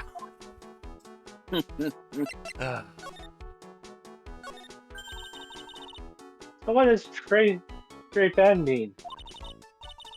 I know Trey, that means 3, right? Non, très bien, français. Parlez-vous français? In English, you will say, very good. Oh, very good. Oui, exactement. La atmosphere is très bien, and la cuisine is très bien. The food's so good. Why aren't there any customers in here? Yeah, because about that, it's not. My cuisine is not for all. Some people, they do not appreciate la hot cuisine. I thought everyone liked hot cuisine. Since I have lost Maggie, I do not have enough hands. So you're running this. So you're running this place on your own now? Oui, for the moment. No one is under my advertisement for moi. Please don't eyeball me while you say that. Especially with What that kind face. of move? What kind of moves did his imposter make on this guy? I am not chef, I am la manager. I am also a trained aromatherapist. A roaming what? A practitioner de la aromatherapy. La outdoor soothing lazor with the delicate floral aromas. Delicate? No, coming from that bottle earlier was anything but. So, could you tell me what you know about the incident? Yeah, it makes me sad to remember it, yet I remember it so well. More than a month has passed since it happened. Yeah, I guess it's been about a month since Maggie's sentencing. So it was Thursday last month, just at 1 in the afternoon. A man who was in here for a coffee suddenly became ill. Because of the poison in his coffee? That is the truth as I know it. It was Maggie who took this drink to him. I was in the kitchen. I heard the sound of someone collapsing. When I came out to see what it was, he was already slumped in his chair. He was dead? Monsieur, he was dead! Maggie passed out also. And this man who died, was he alone? Oui, monsieur. All alone. I know that Maggie says that was someone else, but I see. la police, they asked me many times. Are you sure there was no one else at the table, they asked. But I am not the only one. The old man says the same thing. Old man? What old man? So who is this old man that you mentioned? At the time of la murder, there was another customer in here. What? Someone saw it outside? But we, as usual, he came along that day. At the time of la murder, he was here. He saw it all. But he says the same thing, that there was no one else at the victim's table. Well, maybe he swears there were two people. Why, mademoiselle, la lawyer, he could not prove his none. About the lawyer. That was me, I suppose. My dear sir, Wow, he's the first person who said it wasn't me. Don't kid yourself, Nick. Who's the one making stuff up? alright. Us. Is that Maggie's profile? Maggie was a police woman once, yes, boss. I don't know how to pronounce it. Say boss? Yeah. Yes, but she had to quit for reason beyond her control. I thought you said she was fired, man. Oui, she was lost suspect in la murder investigation, none. Oh, you know about that. That is why I gave her the lot of perfume for la happiness. Happiness perfume. We blended from the bergamot like I have given to you before. Well, she's been arrested again and found guilty this time. This is true. Her natural aroma of happiness must have been very strong. Just admit it, your perfume doesn't work. I am not surprised she was la prime suspect. After something like that took place before my very eyes. Something like what? What's this guy talking about? Does this mean Maggie did have a motive? We gotta ask this guy for more info. Stat. I hit. Yeah, we're just gonna.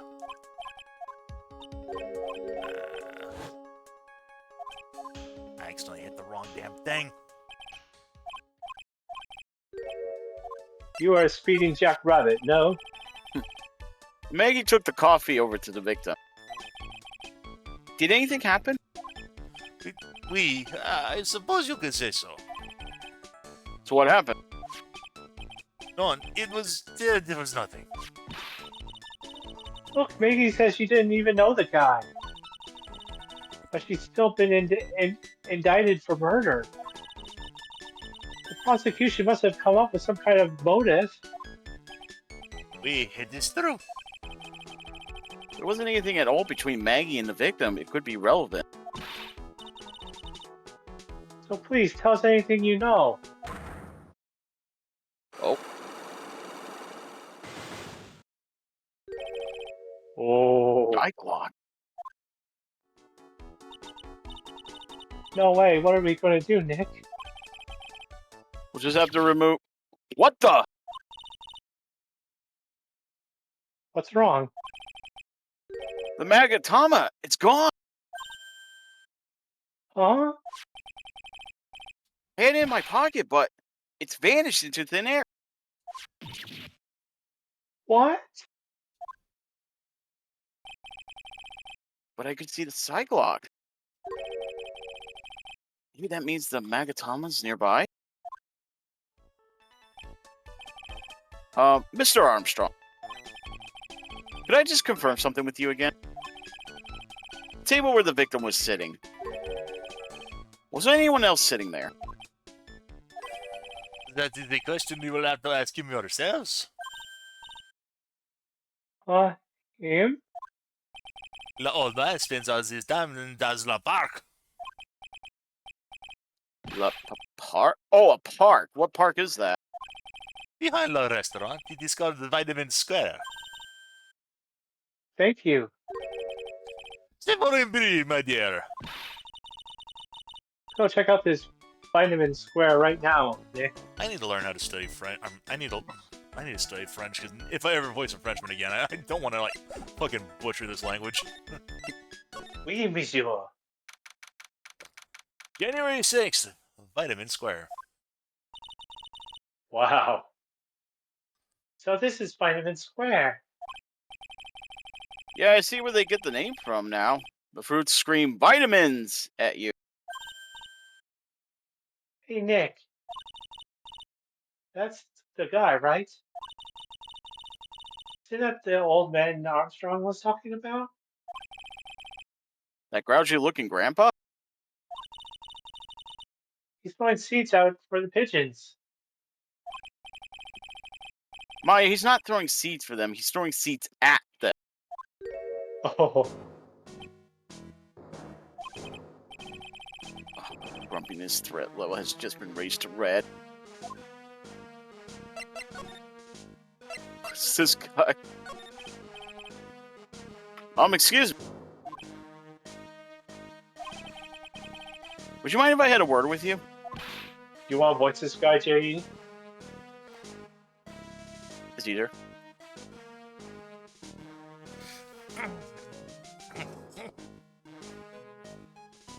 I mean, I would, but I've already used my old man voice for Luke at me, so... And I already used it for pain. Yes? I just want to ask you a couple of questions. What's the matter with you? Can't you see I'm busy? So you don't like my seeds, eh, pigeons? Really chucking those seeds at them. That's gotta hurt. Come on, this. Yeah, unfortunately, we're just gonna have the same situation, so we're just gonna go ahead and, grab this. Oh, there's a magazine here. It's a magazine full of job listings. You just casting around, picking up someone else's property, or that they threw away. Threw away? Did you throw this away? Are you looking for a job? Hey, that's none of your business. Sorry, I guess I'll just take the magazine with me then. They don't want anything else having it. Give it back. Too bad. Now that you want it so bad, I don't want to give it up. Job listings added to the court record. Hey, that's mine. Ours now, old man.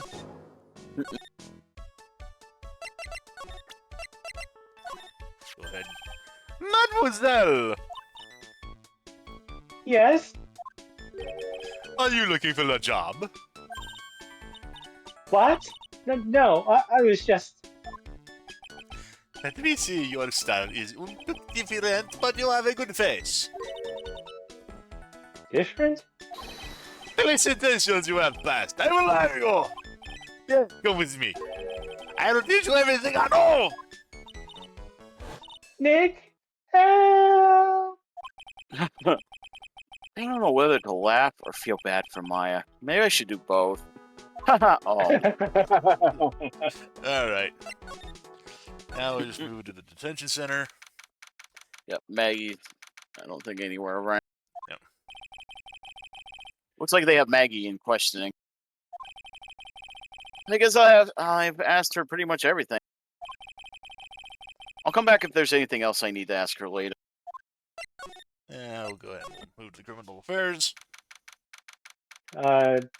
Phoenix is gonna be alone right now, isn't he? Yep. Well, we're gonna be talking. You're gonna be Gumshoe's gonna be doing anything. So, anyway, January Yeah. 6th, police station, criminal affairs department. Well, pal, have you found the evidence yet? The one that's gonna find her innocent? No, not yet. We've only just started our investigation. Well, whatever you need to know, I'll give you the dirt on it.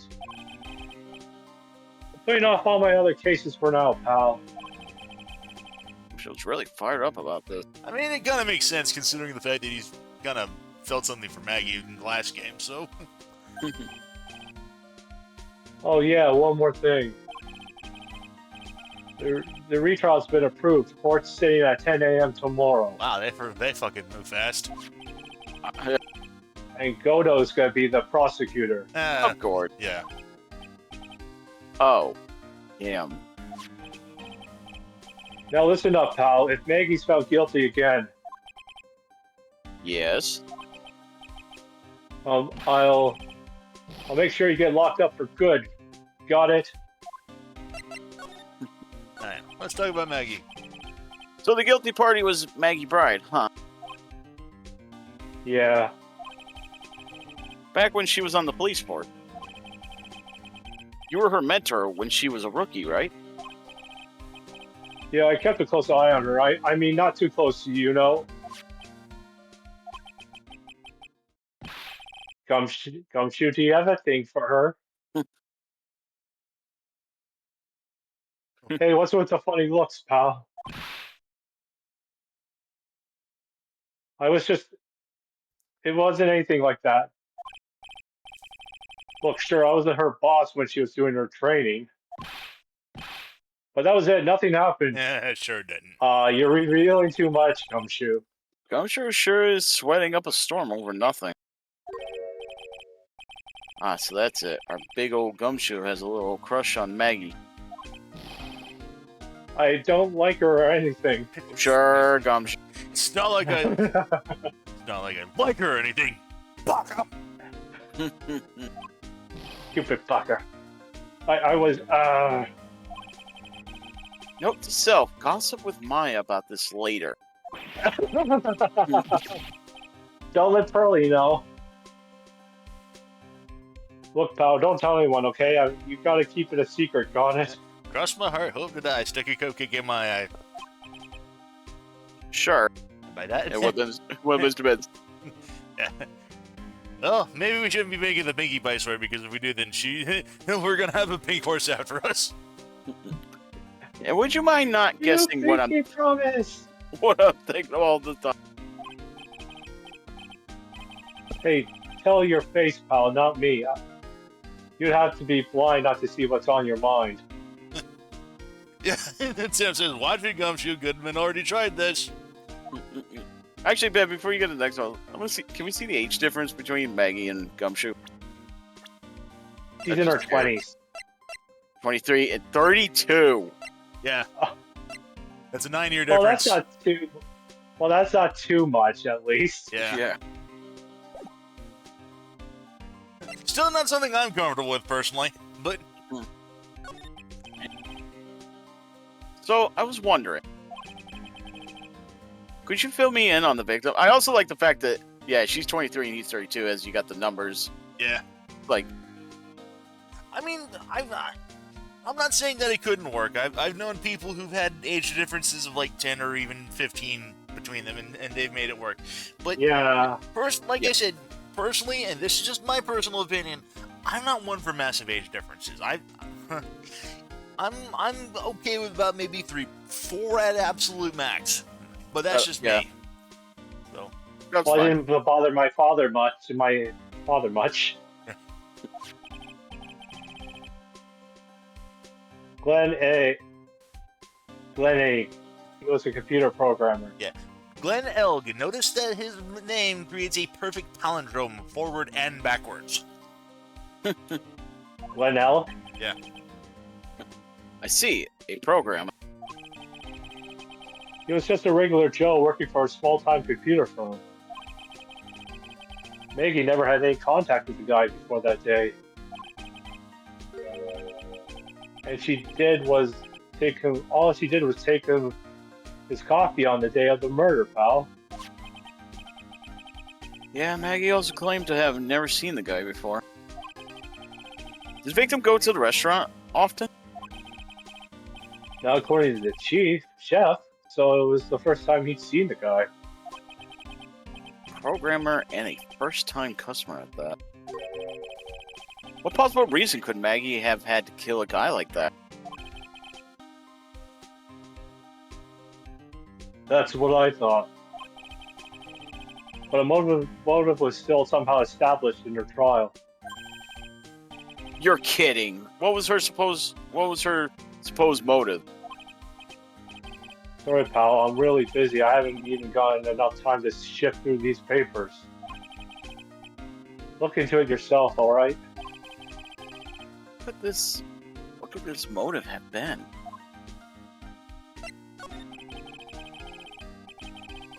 This isn't really a proper investigation. I'm kind of working on it by myself. Oh, that's right. The judge already ruled on the case, and all the evidence is in already.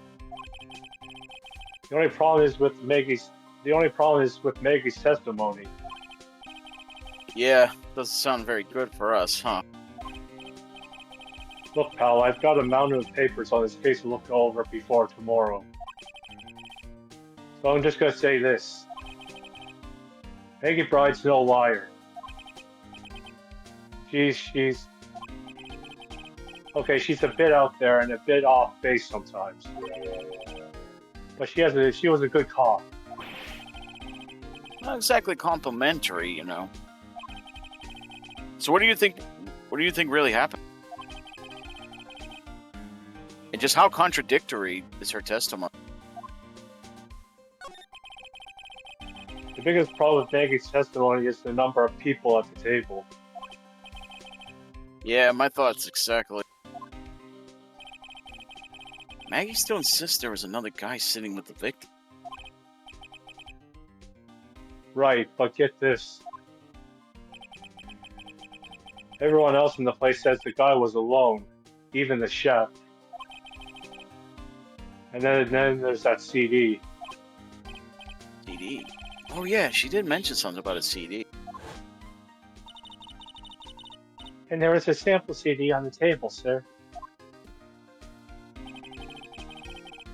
But our guys turned that place upside down. There was no CD. What? Not on the table, not anywhere in the whole restaurant, pal. But didn't Maggie said the victim was wearing an earpiece too? Yeah, but that was for the portable radio in the front pocket of his hoodie. Radio? He didn't have a CD player or a radio dog, did he? You got it. Your phony never explained that contradiction at all. Come to think of it. You know the how do you Tresbane? Trabian. I can't. Very bad. Trabian. Very bad. Didn't mention the CD. I don't know why, but I get the feeling Mr. Armstrong got something to hide. Yeah, I gotta start learning some French as well. Yeah, I think this exact same phrase was in Persona 3 at some point. Yeah, what's that? A sports paper? Yeah, I found it in the magazine rack at Trabian. It's dated the same day as the murder. You may be onto something here. And take a look at this. See this writing here? MC Palmer. Hey. Hey! What is it? I've heard that name somewhere before. Yeah, MC Palmer.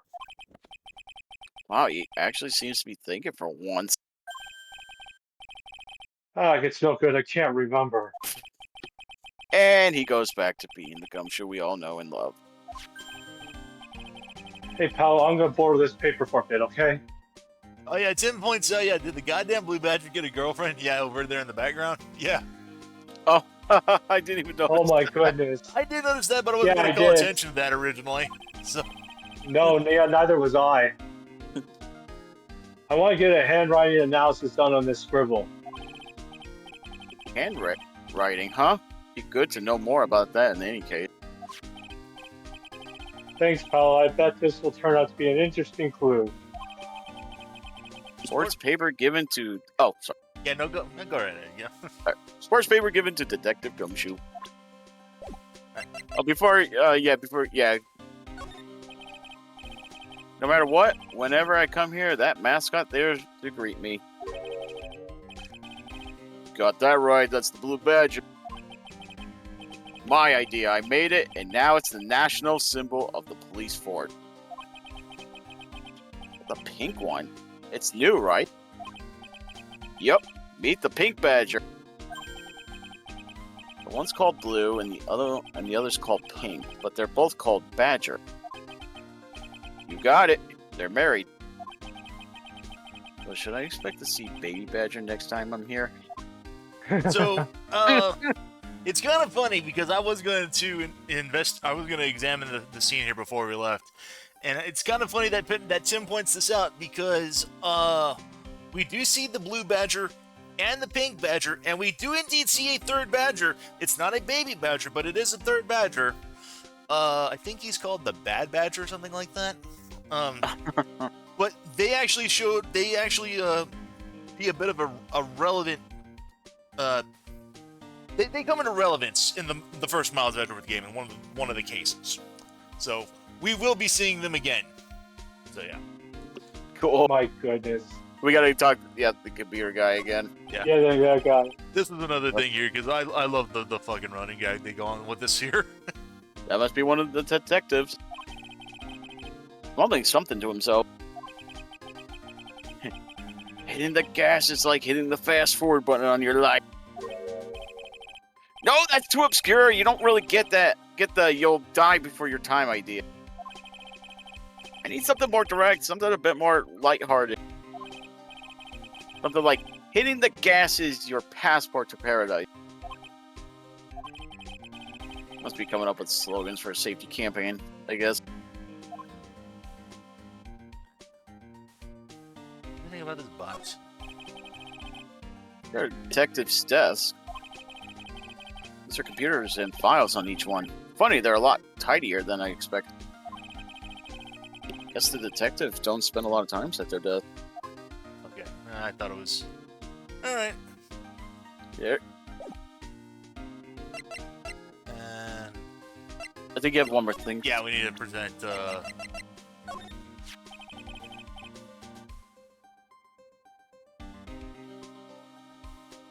You do. Wait a moment.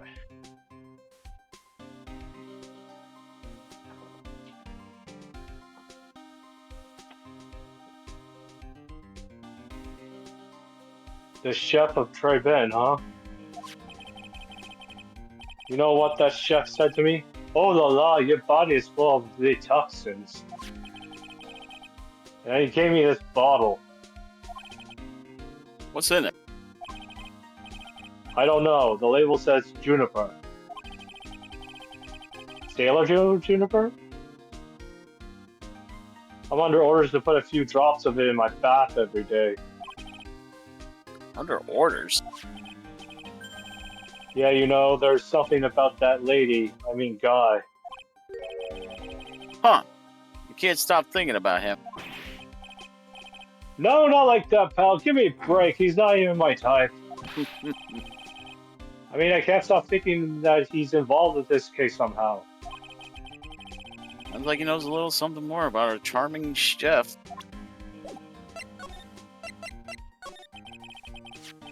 So what exactly is it that caught your attention about the chef at Traben? It's kind of hard to say. Would you say that he has a certain je ne sais quoi? The guy's probably not even connected with the case anyway. Hey, come on, detective. Didn't you say you'd give me the dirt on anything? Well, this sort of stuff is kind of unimportant, gossipy stuff, you know, pal. Look, how about this? You go to Trey Ben and investigate the place yourself. And if you find out anything suspicious about the guy, you report back to me, okay? Don't suppose I get a choice in this, huh? So I better find out more about the chef and Traben, then report back to Gumshoe. Alright.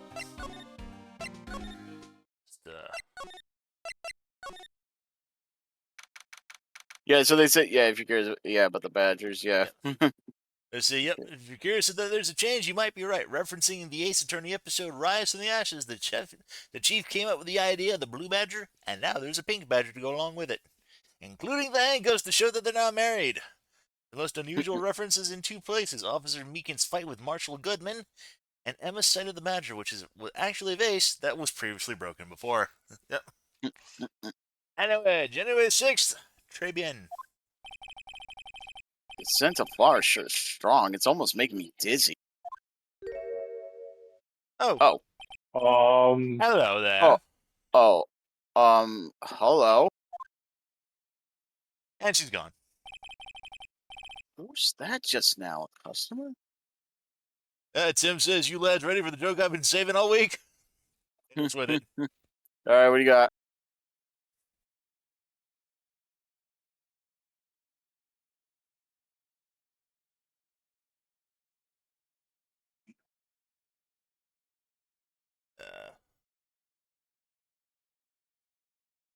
Yeah, he's probably just typing it right now. He's typing. Suspense is killing me, even though I can't see it.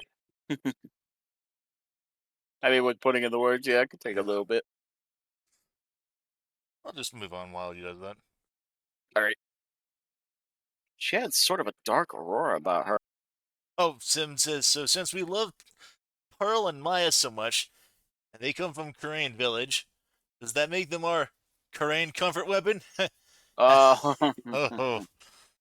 Happy BJ Days, he says. Yeah.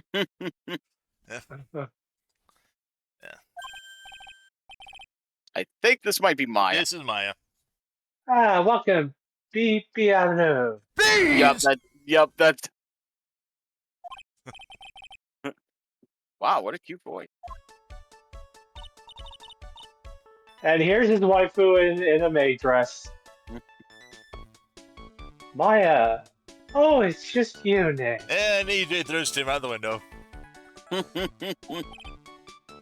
Maya? No. Well, how do I look? You look cute, girl. Maybe you should quit being a spirit medium. Maybe, but it's kind of boring being a waitress. I mean, you're my first ever customer. What was that woman I just saw? Oh. Since you're here, you might as well have something to eat. I am kind of hungry, actually.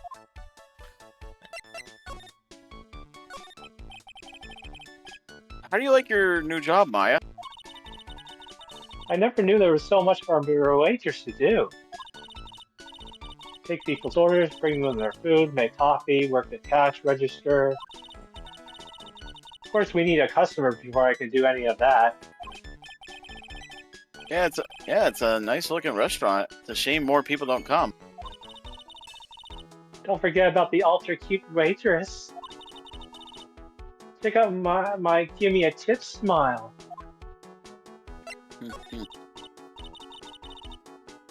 Hey Nick, why don't you order something?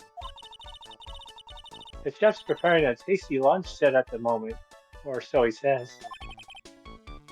How much is it? It's the twin tea set, so it's $20, of course. Twin tea set? I believe. I'll be taking a pass on that. It's kind of expensive. Any more nowadays, $20 for lunch special is actually pretty affordable. Yeah. What? But you can't. Come on, Nick. It's not every day I get to be a waitress. I want to try carrying plates and working the cash register. How about cleaning the toilets? That should keep you busy. Oh, we're back to this Yeah, again. Yep, the toilet again. Yeah, right. Maybe later. About the lunch. Oh, a fine choice, sir. No, And she's gone. Kitchen, a lunch special, please. All the extras, drinks, side salad, dessert, and gift. I don't need any of that. Just a moment, please, sir. I'm just really getting into this. What is this set lunch then? $20, huh? With the drink side, salad, and dessert, it's $45? Yeah, that sounds about right. Hey, wait a sec, Maya. As Tim says, honestly, though, they knew what they were doing. They were putting the waifu in the maid dress. Time for some fan service! Sorry to keep you waiting, sir. Here you are, our deluxe 4 to 5 lunch set. Whoa. A dish inspired by lobster and alabone finesse with a balsamic vinaigrette. Yeah. Yep. Abalone fricassee with balsamic vinaigrette. Bon appetit! Thanks. Come on, Nick, hurry up and try it already. Yeah, EJ actually points out if you have $45 for lobster, yeah, it's surprising not even a cool 100. Lobster, huh? Alright, down the hatchet, I guess. It goes. Warp. And we know, and we find out why it's so cheap. And we find out why there's no customers here. Are you hungry, Maya? I'm starving. Here, it's yours. Really? Mm. Remember, Maya, my wallet doesn't print money, so you better polish off that plate. I just remembered I've got to clean the toilets. Yep, the food here is exquisite. Exquisitely bad. Hey! Can't be in that much of a hurry to clean the toilet. Arabian lunch special added to the court record. Cost $20 despite how unbelievably bad it tastes.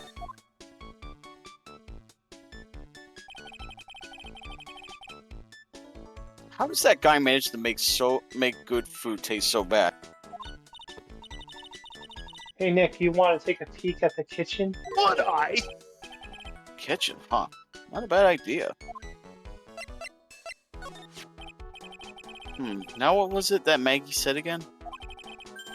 In the kitchen, you'll get to see all of the chef's greatest secret. In the kitchen, that sounds tasty. Hey, wait up! Maya! What is it? I'm pretty busy right now. Weren't you going to show me around? Just there goes my plan to find some cool clue and show it off in your face. Better conduct the search in the kitchen myself. Alright. Into the kitchen. Arabian kitchen. And here it is, the famous drive-in kitchen. My first time in here too, actually. So weird atmosphere in here, that's for sure. Mr. Armstrong will be back soon, so we better search quickly. Chop chop. Alrighty, so we examine the green spot on the counter. Here's our Magatama. Now I know I'm a French resident in a French restaurant. I never heard of these seasonings. Hey Nick, this container has oyster sauce. What's that? Used in Chinese food? Ah! Look! Right there on the counter! Oh, that... Why, Megatama, what's it doing there? What indeed? Magadama recovered. Alrighty, Like a chest on the lower left corner. What's this? Looks like a treasure chest or something. Wow, look at all these little bottles. Oh, they're aromatherapy. Aromatherapy. Or what? Or aromatherapy. aromatherapy. There, oils. He's got so many there overflowing onto the floor. Tim says, fresh French run, girl, please. Sitar Razal Hanat Haja Berbe, welcome to my world. To which EJ says, Razal Hanat sounds like a Batman reference. Let's see, 1, 2, 3, 8, 98, 99, 100. They're all the same too. Wow, she counted that quick. 1, 2, skip a few, 99, 100. Hey, wait a minute. What is it? There's one bottle that's different from all the others. Well, what do you know? It doesn't have a label either. And sniff, it doesn't smell. What's that liquid inside then? What's that? Does that say liquid? Yeah. Yeah. Inside then, I wonder. Maybe we should dig it down to the police department, have it analyzed. Hey Nick, we should borrow this. Could it be poison? I mean, look how many bottles he's got. He won't miss this one, will he? Unless he took strict inventory. Alrighty, now we just, He will be missing the ugly duckling. Back to the vitamin square. Back to Vitamin Square. Hey, there's a, Okay. whatchamacallit? Moped. Good. Huh, the other guy's not here anymore. Right, and I still have some unanswered questions for him. Check out the motor scooter. Scooter? Huh. We'll leave it right in the middle of the park like this. Wheel guard and the light are busted. This must have been an accident. It's totally wrecked. Probably belongs to Maggie. And this is our impersonator. Oh, ah! Oh, hold on. Oh, Hold on. Ah! That was a long-ass scream, too. Hey, holy what shit. wow, okay. Hey, what you think you're doing with my bike? No, I was just... You've been messing with my new ride. Is that what you've been doing? New ride? Isn't that kind of an old... Ah, you're gonna pay for this! It wasn't me. I was just passing by. I don't you was the one that covered my saddle in crap. Huh? Oh, you're gonna pay. You catch my drift. No, wait a sec. I'm not a pigeon, so I couldn't have done it. Wise guy, eh? I beat you so hard I feel like you were smooching that express train. Uh-oh. You just better watch your back. This ain't over. I'm gonna round up a group of lawyers and then you're gonna pay. Actually, I'm a lawyer myself. What you say? I'm Phoenix Wright, attorney at law.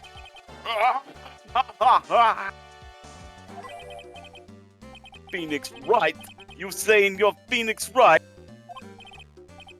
Yeah, I am.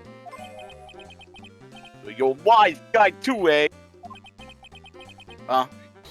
Because I'm Phoenix Wright, the one and only. What? Out of my way, I got crews. Look. He's gone. That guy wasn't my phony, was he? Yep, he was.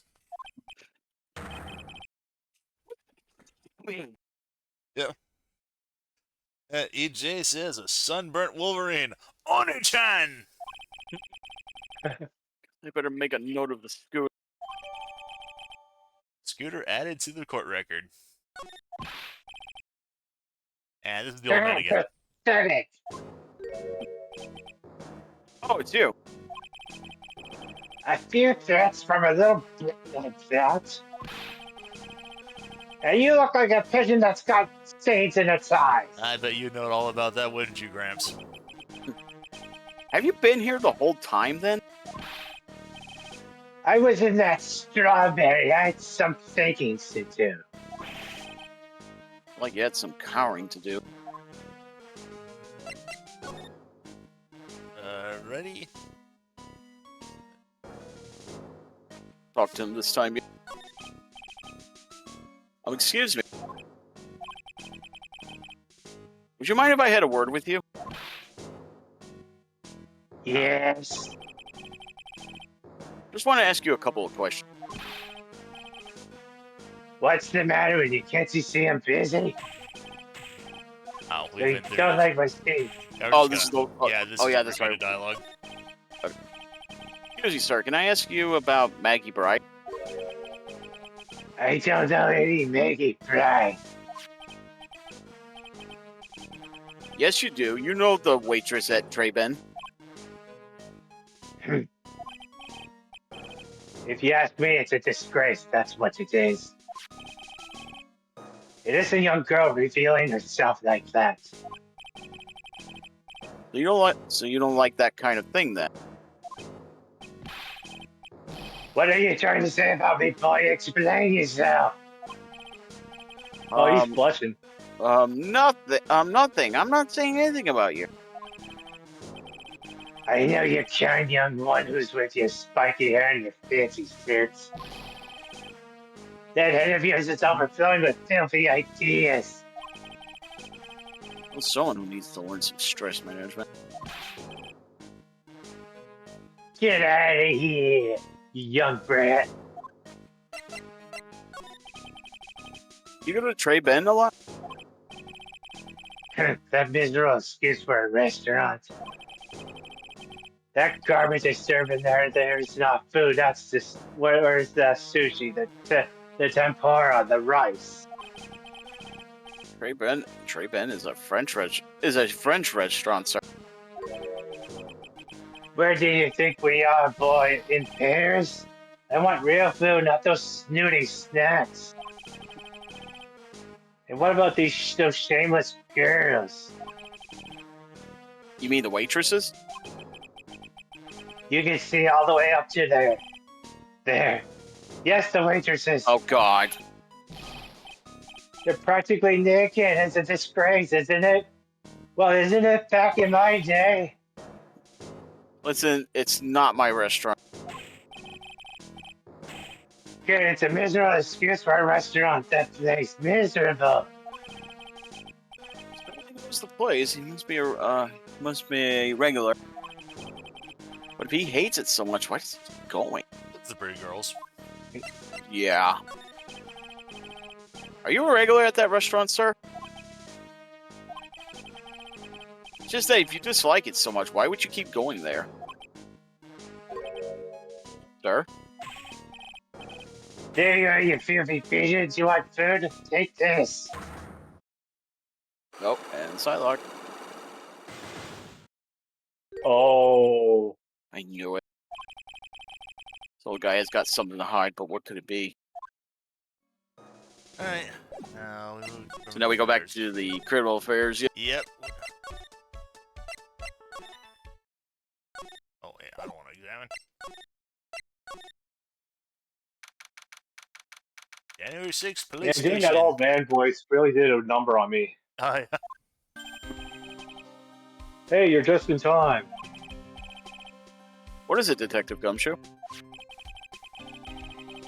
Lab got back to me about the newspaper you gave me. Must be the sports paper with the memo scribbled on it.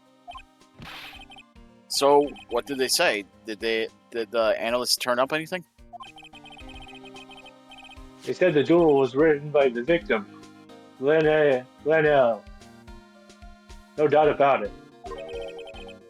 Expected as much. The victim took the paper with him to the restaurant on the day of the murder. It's our best interpretation of the facts at the moment. MC Palmer. I get the feeling I've heard that name somewhere before. Oh well, I guess he'll come back to me. Don't forget to report back with me with other you find in the restaurant, okay, pal? Since when did I start taking orders from Gumshoe? Although, I get the feeling there's something I need to show him. Yep. Hey, we found this. You got one of those aroma bottles too, eh? Only this one doesn't smell. Huh? I don't get you. This was mixed in with all the other aromatherapy. I'm sorry. Aromatherapy. I know. I keep botching the word aromatherapy bottles, but it's not the same. It doesn't even look the same. Wouldn't you agree?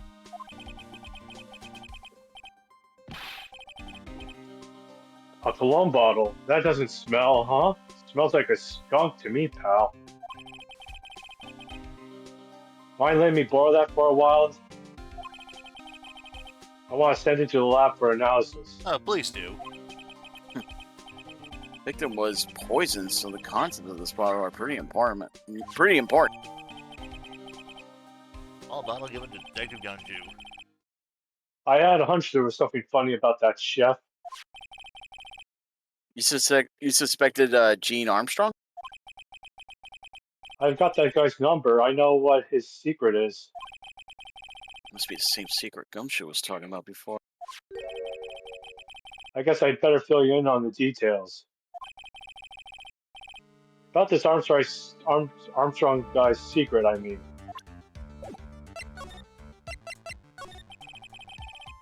So what's Mr. Armstrong's secret? You ever had lunch at Trey Ben, pal?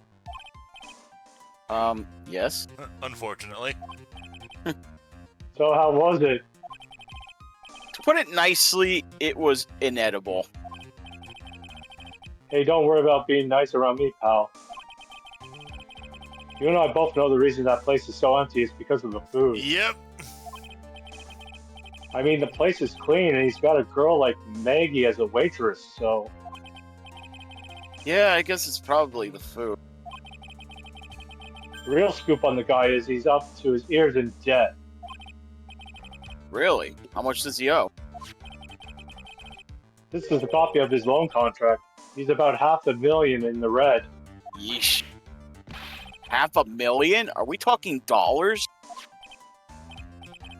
Yeah, hey, if it was sterling, he'd be in trouble, really be in trouble.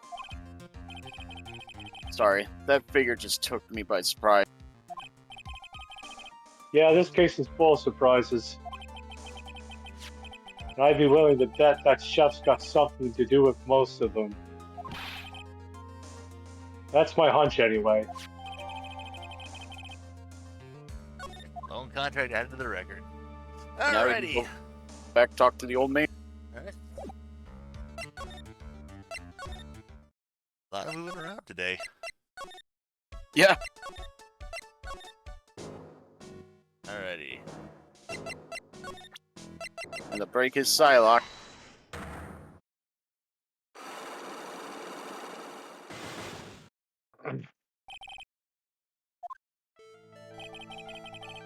It's time you told me the truth. Why are you regular at a restaurant that you dislike so much? Isn't it obvious? People only have one reason to go to restaurants, to eat. To eat. Is that the whole truth? What do you mean? I don't think you go to that restaurant for the food at all. You insolent brat, how dare you accuse me? What proof do you have? So that not you, nor anyone else in the world would go to that place for its... Was that the lunch? Food.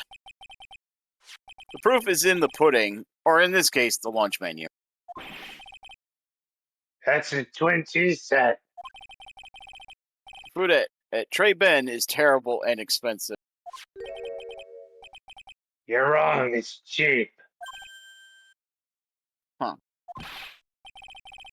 I'm rich, I inherited money when I was a boy. Yes, I'm sticking rich.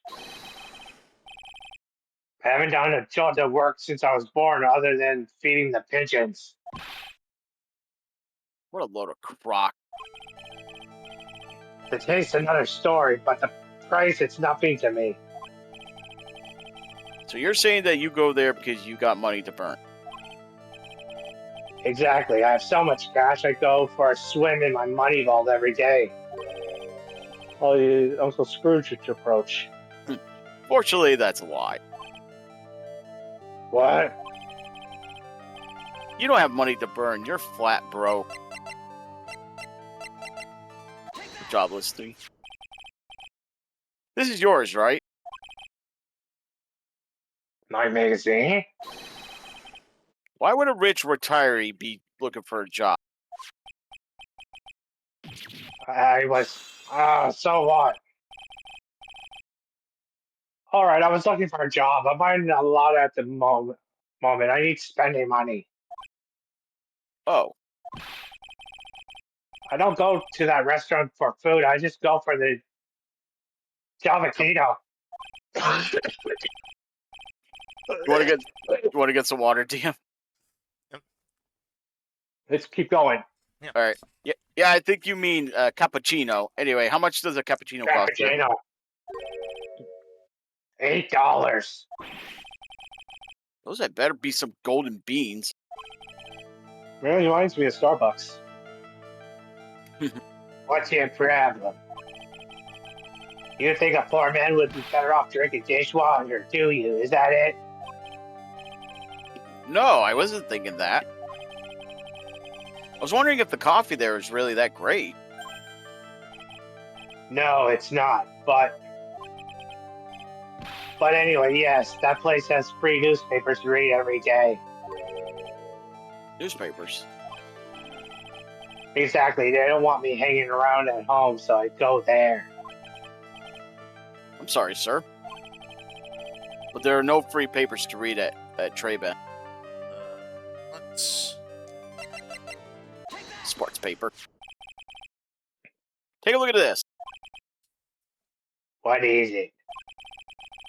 It's a newspaper I found behind the magazine rack at Treyben. So, what of it? This was the only paper there, and it's dated more than 1 month ago. What? Do you see what I'm getting at here? That restaurant doesn't get newspapers. This is just the one thing a customer happened to leave behind.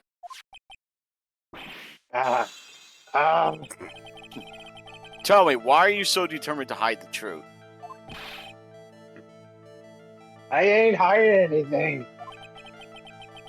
I'm going to have to put this guy out of his misery. Listen. Real reason why you go to so much to Treyben is... What are you asking me about that girl for?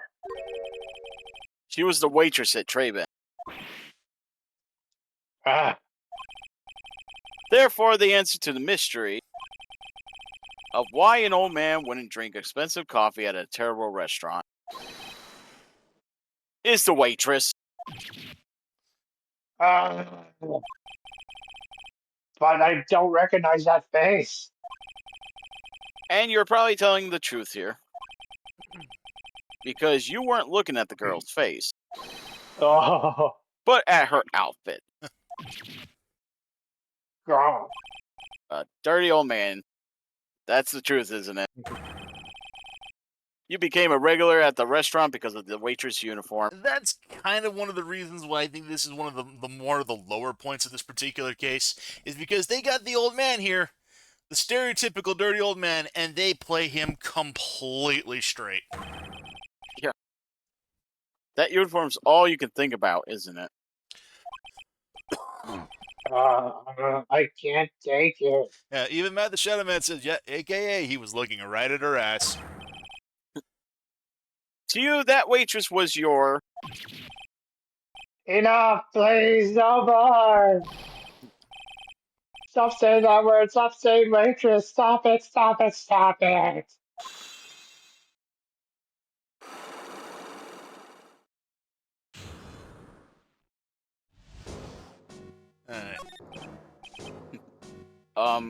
Sir?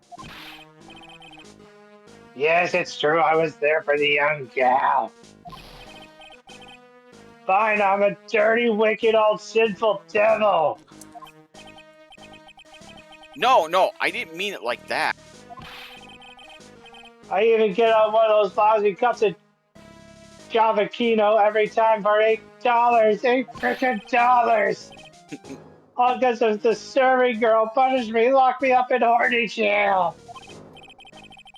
Really, that's not what I'm here for. You'll be the same in another 20 years and you understand what it's like. Sir, I'm nearly 40 and I already know fully well what that's like. You don't know how painful it is to be an old man like me and my voice like this. No, really. Listen, sir. Stop calling me that. I have a name, you know, boy. Show me some respect. I'm Victor Kudo. Sorry, Mr. Kuda. You young ones think you know it all, don't you? Well, I'm not saying another word. I won't tell you anything more unless you bring a hot maid. This guy was in the restaurant at the time of the incident. Which means I have to hear his testimony one way or another. Yep. I don't believe this. I even broke his cyclocks and everything. Guess I'll have to try to get him when he's in a better mood. Yeah, even Matt says, dude, so long as you don't do anything creepy or illegal, there's nothing wrong with what you're doing. Just don't make more of this than you already are. Yeah. Anyway, we need to go back to Trebian. Hey, Maya, we have a job for you. Come with us. Oh no. Oh, it's that old man. Is he still feeding the pigeons? Oh, no. Yeah, he fed me as well. I got a bunch of those seeds in my eye. Like I said, this is one of the few low points of this case. No. One of the writers was very, very dirty-minded. Oh, ouch. Hey, Maya, would you mind coming with me for a while? Me? Why? Oh, no reason. There's someone I want you to meet. There's something I really want to ask that old man. Sure, okay, I'll just get changed. No, hang on. Can you go like that? I guess. I mean, you're clearly not busy with anything. Poor Maya. Sir? It's not Maya you should be wondering about. keep watching. Oh. You again? Well, I see. Nick, his eyes are burning into my soul. It's okay. I think it's going pretty well. Huh? You're still just a little child. Run along and play on this slide, all right? Play on the slide? So close. Just a little more, you would have spilled. Pigeon. This guy. Excuse me, please, sir. Why can't you see I'm feeding the pigeon? Oh, Oh, Mia? oh no. Wow. Oh boy. If you don't mind, sir, I'd really love to talk with you. Oh god. Oh no. Yes, yes, yes. Of course, anything. I'm Victor. Victor Kuda. Oh my god, I just feel so dirty just using this voice. Tim says I'd wife Maya after this, and he Yeah. did. Yeah. Time for more fan service!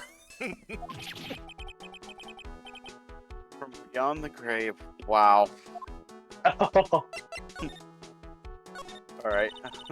About the incident. you mean the man who died after drinking the Java Kino? Like he's a different person. It was quite a shock, even for me. Yeah, Matt's like, Maya, whatever John Armstrong is paying you, it's not enough. He was a strange-looking boy. The girl that took the Java Kino over to him, you see. And was the customer alone? Definitely, he was the only person at the table. And he took one sip of his Java Kino And? and he said something like, and then collapsed, dead. Dead as a doorknob. Oh, how terrifying. You're so good at listening, aren't you? I'll tell you anything, whatever you want to know. Really seems to be telling the truth now. But it looks like Mr. Kudo didn't see the other man either. Do you like the food at Tribulations? Well, of course, I'm really quite the sophisticated fellow. I was a young businessman once, you know. I set up a casino in London. Really? How interesting. Eating the food at that restaurant really takes me back to my days in France. What a lovely story. London's in England, not France. Oh yes, France is wonderful. I'd like to show you around the city sometime. It's too much. I can't take it. I want France. Even if the food is shit. Can't believe Mia's laughing at this guy. Oh. You visit Travian a lot, don't you? Of course, I mean, yes. I like to come and see you there. Really? Oh, you flatter me so. The owner would be delighted to welcome you, I'm sure. Be careful of that chef, my dear. The chef? You mean Mr. Armstrong? That's right, the man's an ex-con. He's an ex-con? Oh boy. Whatever did Mr. Armstrong do? Oh no, those eyes, I can't take this. Mia's really got this guy eating out of her hand. He steals things from his customers. From his customer. Gloves, handkerchiefs, little things mainly. So he's a Well, that would- kleptomaniac. I was gonna say that would explain why your monogram thing was stolen earlier. Megatama, yeah. Megatomic. Let's say, Matt says, a reminder that a decade or so ago, America was statistically the worst first world country at being able to point to their own country on a map. And yeah. How's that different from today? Yeah, Tim says, honestly Go through. though, it seems Maya looked more mature than she seems, though in a good way. Not in a weird way, but an even-keeled one. So, He's a pilferer, so you gotta be careful around him, my dear. are you sure about this? Of course, he was arrested for it once. How does that really happen having my job at casino? He really is a regular. Let me write you a little haiku about it. haiku. Japanese poem. It'll explain all you need to know about this shaft. Yeah, I know about haikus. 575. Convicted before, a wicked man or woman, repeat offender. If it takes anything getting you, let me know. If it's not too expensive, I'll buy you a replacement. Poor guy. He couldn't do enough for Mia. This was just an excuse to have Mia in a maid costume, wasn't it? Probably, yeah. Okay, Phoenix. That's about as much as I can do to help. Thanks, Mia. We got some really important information thanks to you. Honestly, I can't believe Maya called me for something like this. Alright. Back to the restaurant.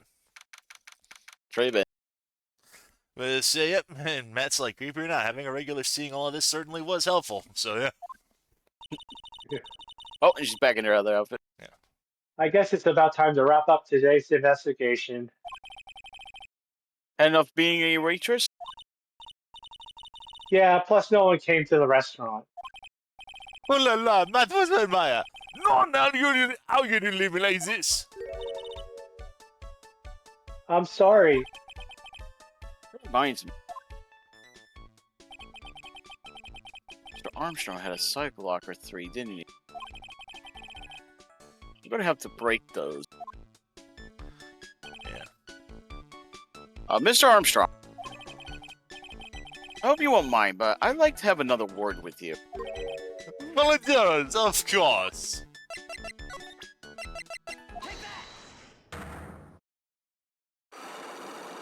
So it says if you're going for the La Frontales D Gene HD iOS achievement, present all of your evidence and profiles to Gene.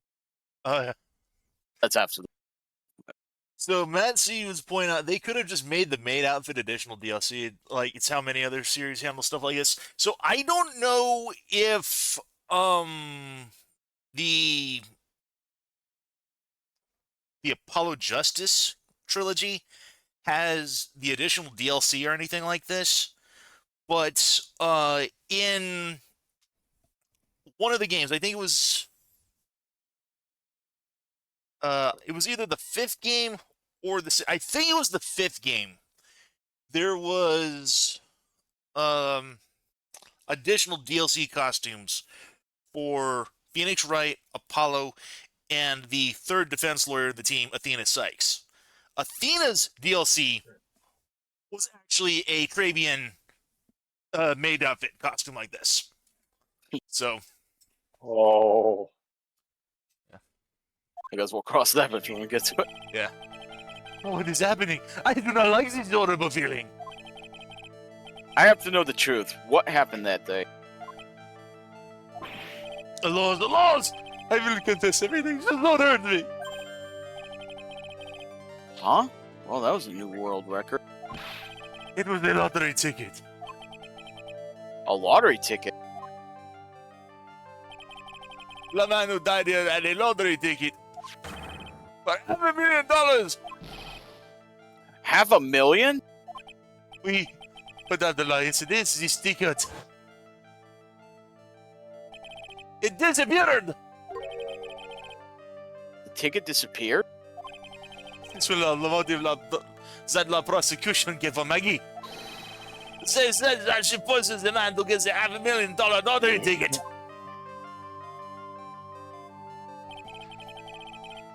Why didn't you tell me about this sooner? My the laws. You've been trying to hide this information about the lottery ticket from me? And I want to know the reason why. Oh, monsieur, you taught me, but I have confessed to you everything I know. Mr. Armstrong. $500,000 lottery ticket. I think I know who took it. I think the winning ticket was stolen by this person. That would be. Let's see. I think that was you. Mr. Armstrong, I believe there's a very high probability that it was you. Wow, that is one piercing scream, even for a man like him. Mais porque moi? Why, you have no evidence! I have not masked the mask! I am not the kind of person who steals the property of others! Also, nice callback to the previous case. Yeah. Yeah. Sorry, sorry to disappoint you, Mr. Armstrong, but I have evidence of to the contrary. That in the Mask to Mask was it written in the newspaper. Present to you proof that you have stolen from others in the past. What is this? A poem? Oh, monsieur, you know me so well. I adore poems! Please read it and put some feeling into it. Convicted before a wicked man or woman. Repeat offender! Sorry to have to bring it up, Mr. Armstrong. But you've been arrested for stealing from your customers before, haven't you? Mon Dieu! The message was a liar! You deny it? So that makes it all false regulation, s'il vous plaît. So do you have any proof? I want to see some incontestable proof that I have ever stolen from one of my customers. The Megatama. Yeah, the Megatron. Seems old habits die hard, Mr. Armstrong. What is that? This is my Magatama. And I found it in your kitchen. No! Wow, that scream just about broke some windows. It's definitely a Discord cannot handle it. No. I have a weakness for loud trinkets and loud figurines. My hands just slips out and I cannot stop it. You stolen handkerchiefs, gloves, and other things from your customers, right? This is not true. I have just a timid little girl inside Nadia. A timid little girl! Besides this time, it was not a small trinket fee. It was $500,000! None! But if I steal it, I have no need for such money. Really now? Oh, monsieur, what is it? Isn't it true that you are in some pretty serious trouble? That you're in desperate need of a large amount of cash? Yeah, Matt says that this guy's just stereotype labeled it on top of stereotype. Yeah, this is another reason why I kind of don't like this case. Wants to present Gene's loan contract. This restaurant isn't deep in the red, isn't it? You have a loan to the tune of $500,000. That lottery ticket would have wiped out your debts. Well, Mr. Armstrong, what do you have to say for yourself now? I'm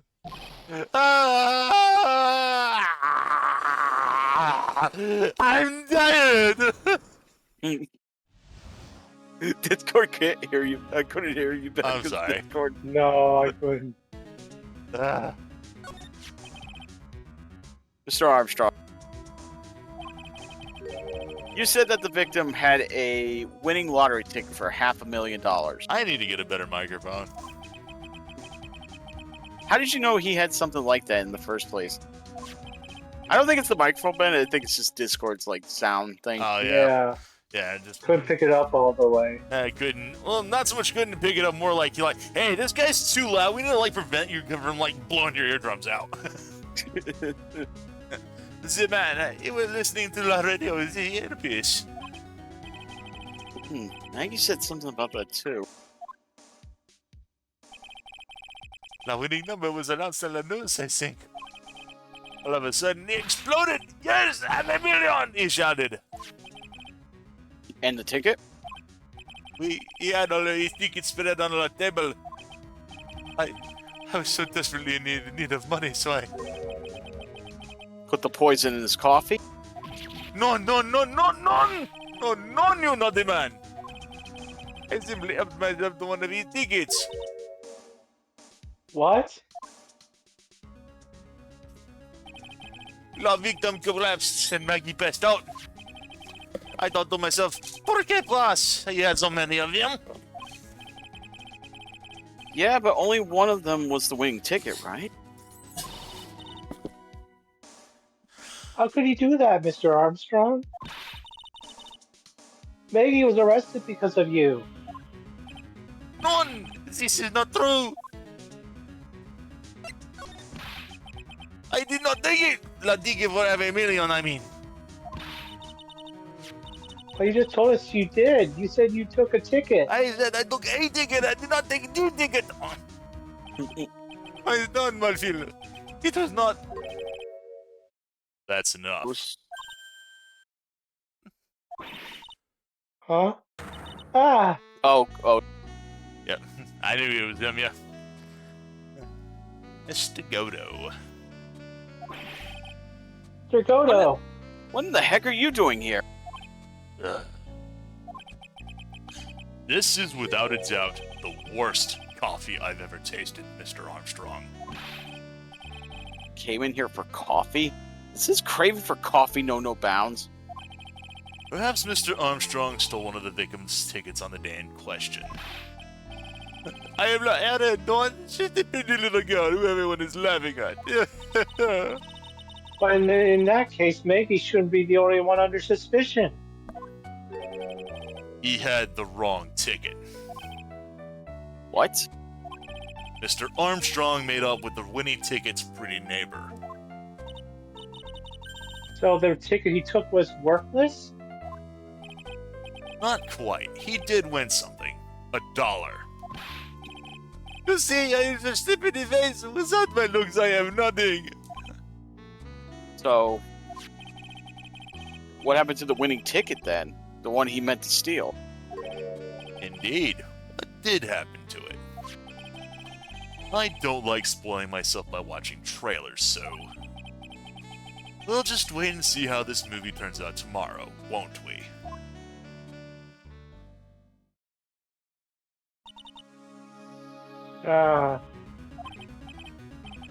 Voila, you two! Time to laugh at the pretty little head! Looks like I won't be needing this note anymore. Yeah, Matt even points out a good point. Worthless or not, it's still theft.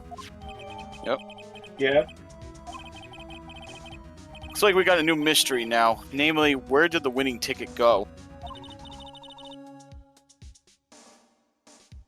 I've got a bad feeling about this. Well, anyway. Can't let Maggie suffer any longer for this, and certainly not again. Yep, to be continued. Alright, we're on the trial bit. I got a feeling it was the imposter that stole the ticket.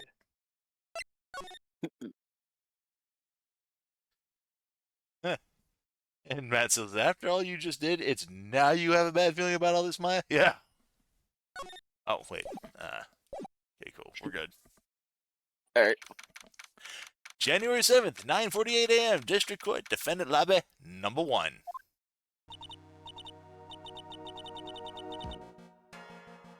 Oh, I see. I guess I should have expected this. Nobody saw the other guy, huh?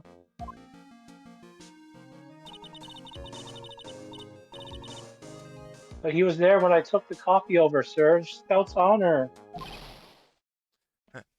Oh, is it? This is Gumshoe. Maggie. Ah, detective? Are you doing all right? How are you feeling? As if you need to ask either question, sir. Don't let him get you down, Maggie, and don't forget to eat well, okay? Roger. And you. Yes? You better square this case away. Got it, pal? Maggie's innocent, you hear? If you screw up, then I'll be doing some squaring away myself. Squaring away some paperwork for your arrest. I think he's serious. Hey, detective, you're on our side for once, right? Yeah. So you'll be able to help Maggie out, right?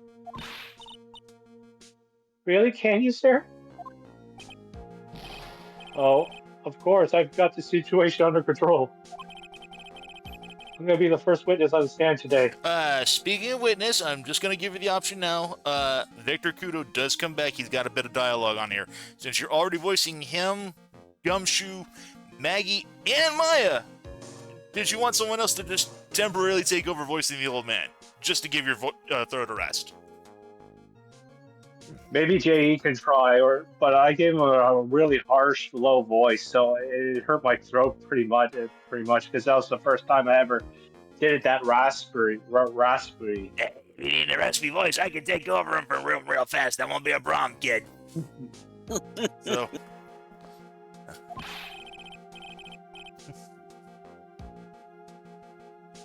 If something I say doesn't mess with the facts, make sure you point it out, okay? Sure. Okay, we're forming a united front today, pal, for once. You get me? and Matt says, dude, you're threatening a lawyer? That's not a good look. No. I can't tell you how grateful I am, sir. I always admired you so much, Detective. I know I can count on you. Looks like it should go pretty smoothly today, huh? Yeah, about that. Can only wish. Wishful thinking, Maya. Yep. January 7th, 10 a.m., District Court, courtroom number 4. And here we go. Court is now in session for the trial of Maggie Bird. Defense is ready, Your Honor. First cut. Bitter. Mr. Wright. Yes, Your Honor. Uh, What's wrong? Nothing. It's just whenever I addressed you in the previous trial, your response was, "You've spoken to me." It was a little, well, intimidating. No, that wasn't me. That was the phony Phoenix. I see. So our trusty Phoenix Wright is back with us now, is he?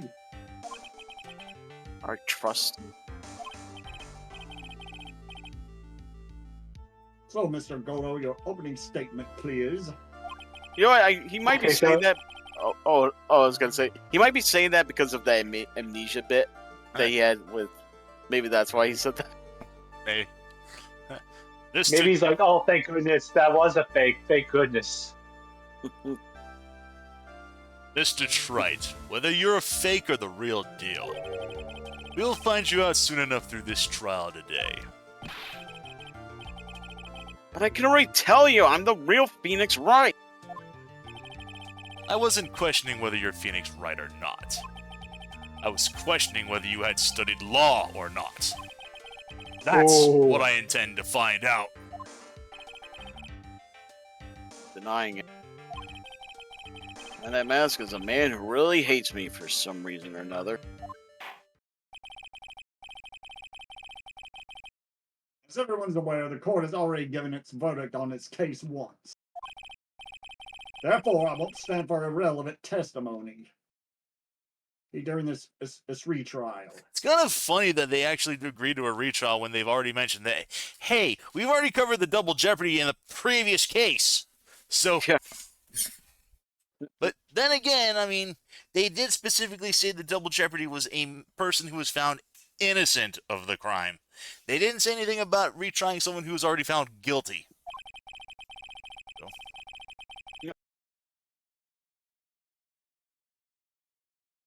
Nor will I stand for a simple repetition of the evidence presented in the last trial. Yep. EJ says, wouldn't Mr. Wright have his badge? Yeah, about that. So, like I said, we're not going to be covering it on this half of the trial, but when we get to the next investigation, oh boy. So. I'm planning on repeating anything that phony me said, trust me. Now then, Mr. Goto, please summon your first witness. and his gumshoe. Let's start with the formalities, shall we? Name and occupation. Witness, state your name for the court. Oh, sorry, sir. The name's Police Department Detective, occupation Dick Gumshoe. I think you got that a little backwards there, Gummy. Other way around, detective. Even it's calling. Oh, sorry. Anyway, I'm the officer in charge of this case since yesterday, sir.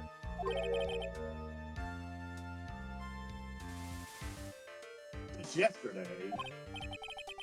Yeah, the guy who was on the initial investigation's tied up with another case now. Oh, Gumshoe's really got everything under control, for everyone's sake.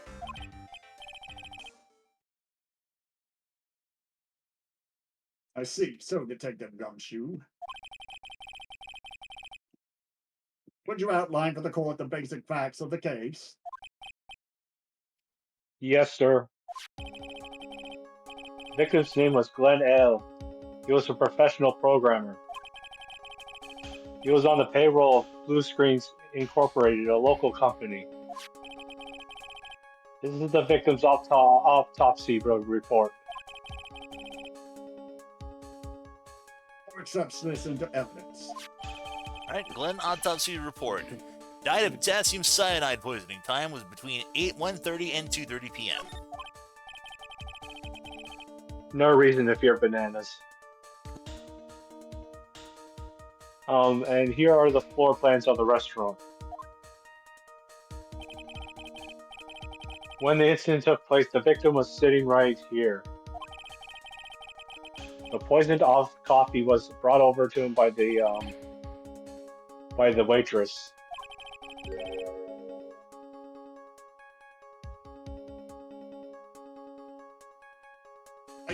Interest being the accused. Yeah.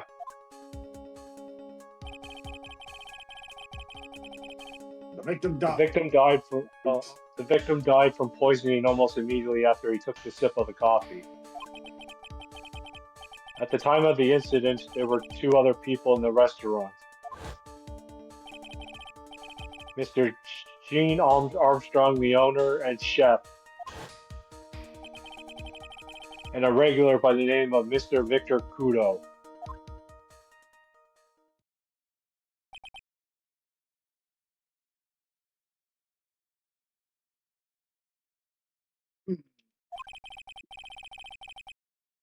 Seems to be a very straightforward case to me. Floor plans added to the record. Come, detective, take up this hammer. And nail the defendant coffin shut with your own two hands. Now then, Detective Gumshoe, let's have your testimony.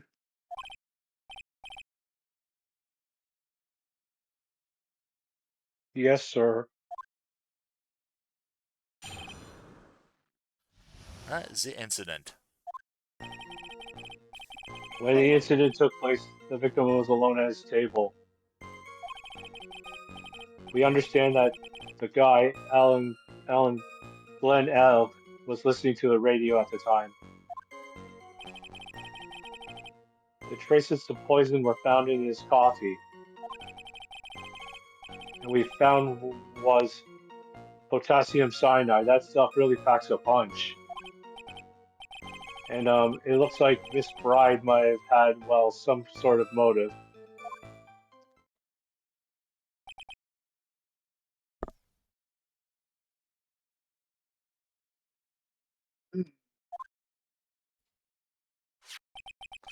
Using the dark, aromatic depths of coffee to conceal the poison. Classy lady. Facts of this case seem to be ironclad. Kind of surprised that Goto even mentioned something like that, but you'll kind of see where I mean with later on. Mr. Wright, I would ask to begin your cross-examination, but Yes. Please, no intimidation tricks this time around. Is that understood? I already told you that wasn't me.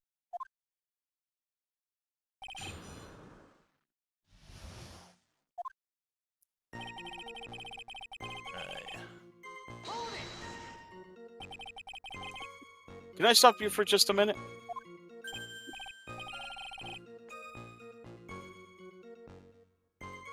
What is it? Did I say something that contradicts the evidence?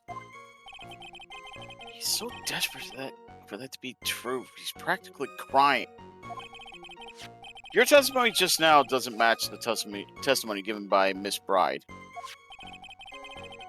She claims that there was another name at the victim's table. Another man at the victim's table. What killer wouldn't say that when faced with a homicide conviction? Hey! Sadly, her testimony isn't supported by either the owner or the other customer. Isn't that right, Detective Gumshoe? Unfortunately, it's true. There are two testimonies tie up on that.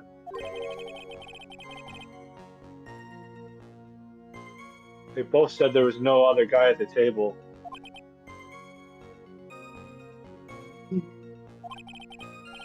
What should I do? Should I press on this point a little harder or not? Press harder. Well, maybe the other witness just missed him. Perhaps their view of the victim's table was obscured in some way. Ah. That argument is as weak as the coffee at Trivia and Trite. I have here in my possession a ticket. Ticket? It's more like a photo to me. Yes. Wait, say the guilty bill. Population, the defendant.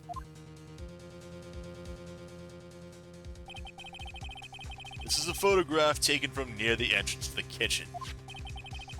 This is the scene as witnessed by the chef moments after the poisoning took place, correct? Oh. That was the judge. Oops. Oop. Oops! I think the court will agree that with such a clear view of the scene of the crime. How, Mr. Trite, could anyone have overlooked the second person at the table?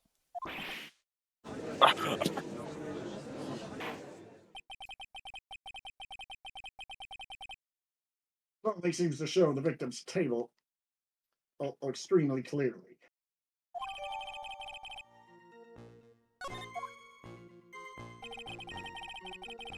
Alrighty. Who pressed the third statement? So traces of the poison were found in the coffee cup and nowhere else. Not sure I get you, pal. Was the poison a liquid, or was it a powder? If I had to put it in layman's terms, I'd say it was a powdery substance. The poison could have been in anything that was on the table. Sugar, salt, pepper. Ah! You put salt and pepper in your coffee, Trite?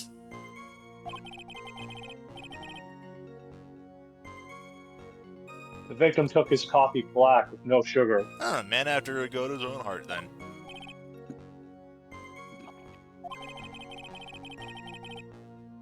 Seems that the poison could have only been in the coffee. What do I do? Should I press on this point a little harder? Press harder. Are you absolutely certain that the victim even drank any of his coffee? Huh? What do you mean? According to this file, the poison was found in the victim's coffee cup. What proof is there that the victim even drank any of it? Oh, hey, you're right. That's what. In case you were wondering, that last objective was for the detective there. Huh? Me? Oh, hey, you're right. You may be fooling the court, but I'm not falling for it! If you have the time to waste, you have the time to present that piece of evidence. That piece, sir? Yes, that piece. Uh, what piece was it again?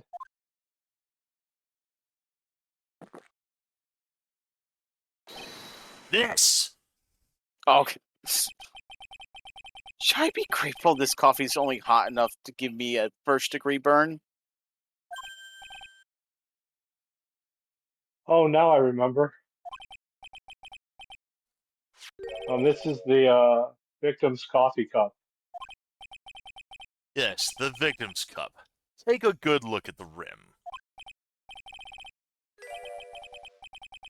Oh yes, it's unmistakable. There's clearly a coffee stain on it. Conclusive proof that the victim did drink the poisoned coffee that was in this cup. Victim gulped down the bit of death that the waitress brought to him. Like this! Ah!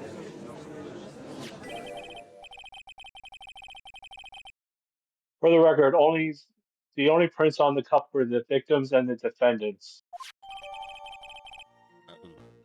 Coffee contained potassium cyanide, covered in the victim's and Maggie's fingerprints. Upon further investigation of this cup, we found a certain chemical substance. Alright, 4. Yeah, if it's some kind of a motive. Yeah, but if you ask me, it's been blown way out of proportion. You know what my golden rule is, detective? Chuck out a bad cup of coffee. You can always get another.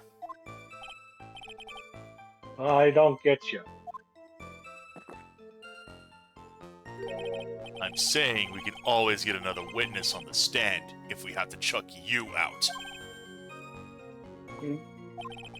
So stick to the facts, detective. Now then, what was Miss Bird's motive?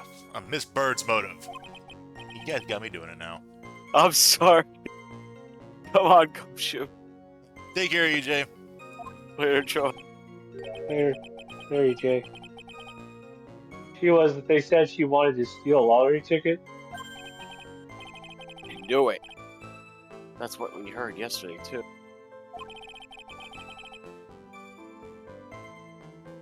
It disappeared from the scene of the crime. And it wasn't just any lottery ticket. It was a winning ticket for $500,000. Mr. Armstrong knew about the ticket too, didn't he? But he stole the wrong one. And is it possible Maggie stole the winning one? What should I do? Should I press on this point a little harder or not? Third verse, same as the first. We press harder. Wait a minute. The mere fact that the lottery ticket disappeared in no way implicates my client. I have here in my hand the very ticket in question. That's the $500,000 lottery ticket? One of the female police officers found it when she was conducting a search of the defendant. What? Order! She's quite a lucky bird, our little waitress. You will submit the ticket as evidence to the court immediately. I better keep an eye on that ticket the way the judge's voice is quivering. Victim's lottery ticket added to the court record. This ticket is presented to the court. Was presented to the court in the previous trial too. But it feels heavier now somehow. $500,000, you say? No, Judge, this will get you in It's trouble. probably expired by now. It's just a scrap of paper. What matters is where it was found, Your Honor. And that's on Maggie's person, unfortunately.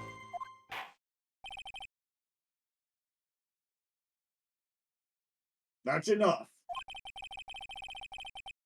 The facts of this case seem overwhelmingly clear to me. The defendant had an ample opportunity to commit the crime of which she is charged.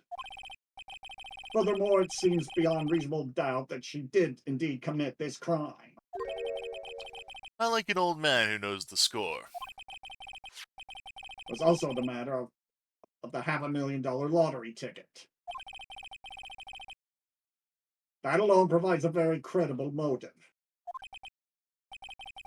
I mean, for that sum of money, even I might be tempted to bend the rules. God.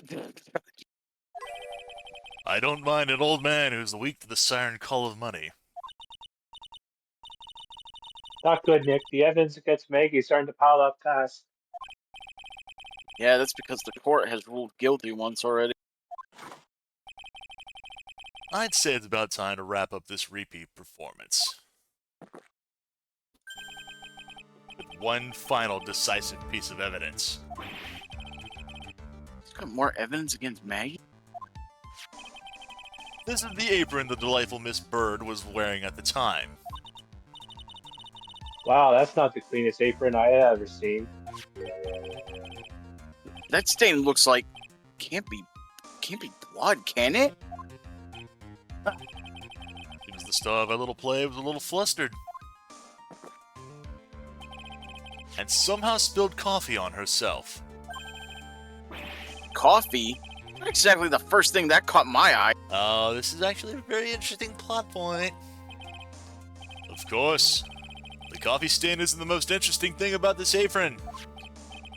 No, there's something else that stands out even more.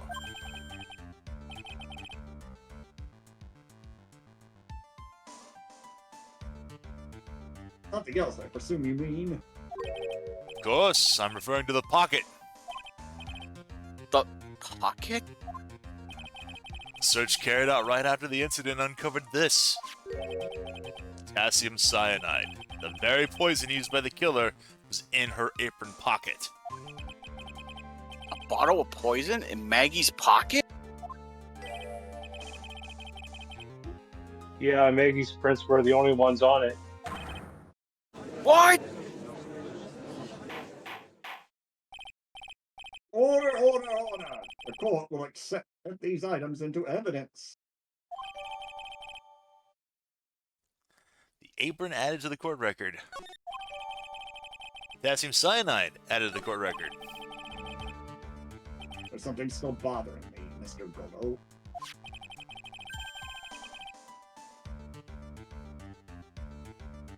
Why have you not explained the blood stain to the court? Bloodstain? What bloodstain would that be? Don't play games, prosecutor. The blood's colored stain that's smeared all over the apron. That's ridiculous. No one told me anything about any bloodstain. What? You don't need to be told, just look at it. Well, detective, this stain really be blood? No way, sir. It's just ketchup, sir. Ketchup. She must have gotten some on her apron while taking someone their breakfast that day. Dude, French restaurants don't serve ketchup condiments. You could have spoken up a little sooner, Detective Gumshoe. But yes, that is a very interesting point. Even regardless of whether it's blood or ketchup, how could he not notice something that large? That, Maybe he has red vision like Cyclops. so yeah, we're gonna have to keep that information in mind because that's gonna become very relevant to a later case. Pull a stunt like that again, and I'll have you drink 17 cups of ketchup, witness. Well, I thought everyone knew that what it was already. I haven't seen anything yet to make me doubt the last ruling I made on this case.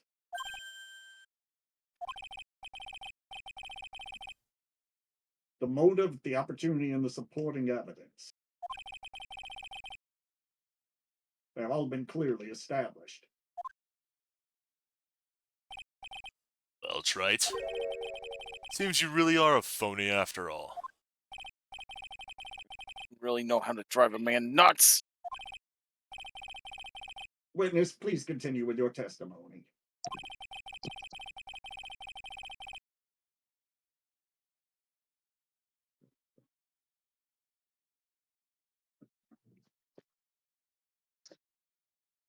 Still you, Jake.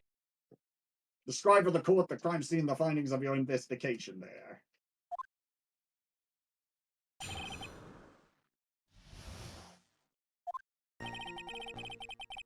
Crime was reported at 2:25 p.m. by a kind of scary old man, sir. Poor Maggie had passed out from the shock. It must have been real tough for her. The victim didn't have any identification on him. But we figured out who he was pretty quick, and then the investigation went smoothly. When Maggie was searched, we found the lottery ticket and the bottle of poison. And that was it. There was nothing else missing from the crime scene.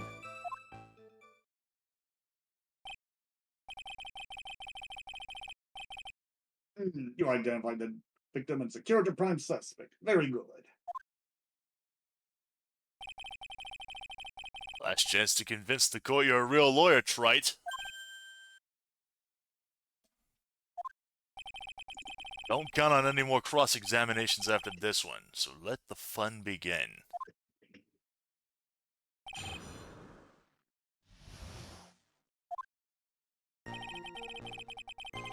Alright, we do the fourth statement. 2, 3, 4.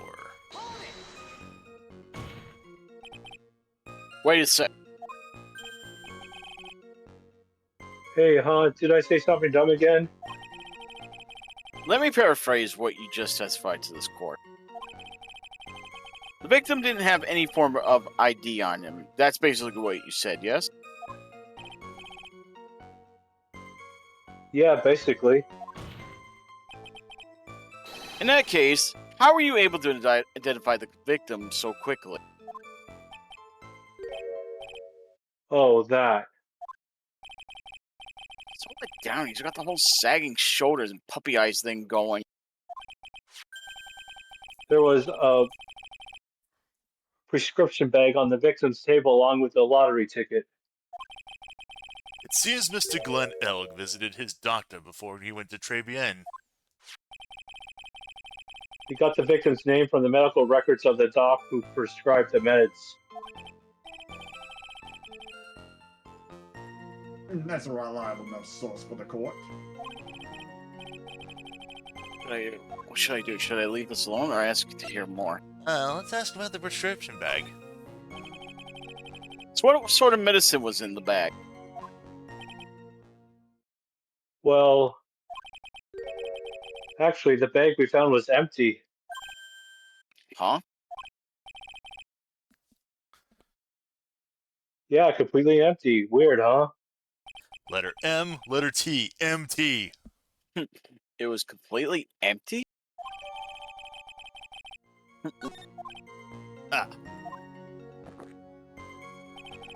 You're entertaining an empty paper bag is you're entering an empty paper bag as evidence? Desperate, are you, Trite? Now, what happened with the investigation after that, detective? Alright. I'd say there was something missing from the crime scene. Detective Gumshoe, I think I should point something out to you. There's just one small contradiction to your testimony. Oh, finally. I'm getting all anxious just waiting, so will you hurry it up, man? You testified that nothing else was missing from the crime scene. However, the prescription bag you mentioned was empty. Did the officers recover the medicine from the scene of the crime later? Oh, no, they didn't. Victim was given a prescription right before going to Trayben. Where then did the medicine disappear to? You are too cool, pal. 3 of you, I mean.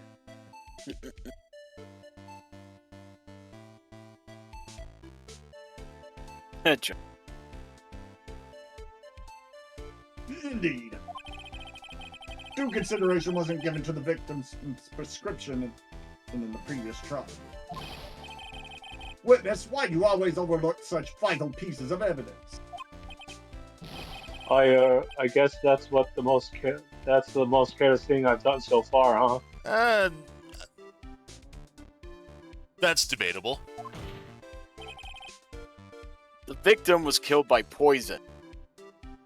Oh, Tim says, by the way, we got... Oh, hey, thanks, man. Appreciate that. Sweet. Oh, well, yep. He was discussing Oh, something oh. Warframe related to me. Oh, okay. I assumed it was raising you again. Nah. And the victim's medicine mysteriously disappeared. The victim's own prescription could have been the lethal poison itself.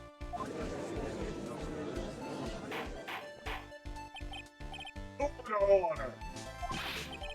Well, Mr. Godo, what do you have to say to that? That's all. What? Read for the court the name of the clinic on the prescription bag, if you will. What's the clinic's name got to do with anything? New ear otolaryngological? I don't know how you say that. Otolaryngological, I think. Otolaryngological clinic. Otolaryngological? What kind of illness was the victim suffering from, Mr. Godo? Hardly an illness, Your Honor. More like a bitter war wound, you could say. A war wound? The day before the Of the mind. The day before the incident, Mr. Elg found himself in a fight. He took a blow to the side of his head and ruptured his eardrum. Oh. He ruptured his eardrum? What on earth was the prescription he was given? It was a cream that was to be applied topically inside his ear canal, not to be ingested. What? It's mentioned in the autopsy report if you read the fine print. They found traces of the medication in the victim's left ear.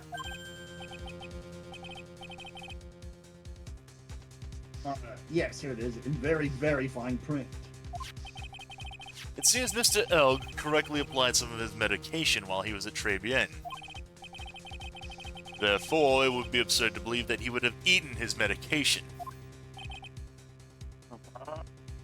So that's kind of interesting, because, if we take a look at the victim profile, where was he? Right, oh. Oh, that's his visor thing, I thought. Okay. Yeah, that's his visor. Okay, never mind. Yeah, I thought there was something, I thought his visor piece was also his radio. Because if you see... First I thought... Go ahead. At first I thought that too, but the more I looked at it, the more images I saw of him, the more like, no, that's not his radio. Yeah. But I thought, yeah, what was that, didn't we have a photo? Oh yeah, he's fucking face down, so you wouldn't even be able to see it from the photo either. Yeah. Alright. Seems that this medication is irrelevant to this case after all. Oh. Nick, if you don't think of something quick, it'll all be over.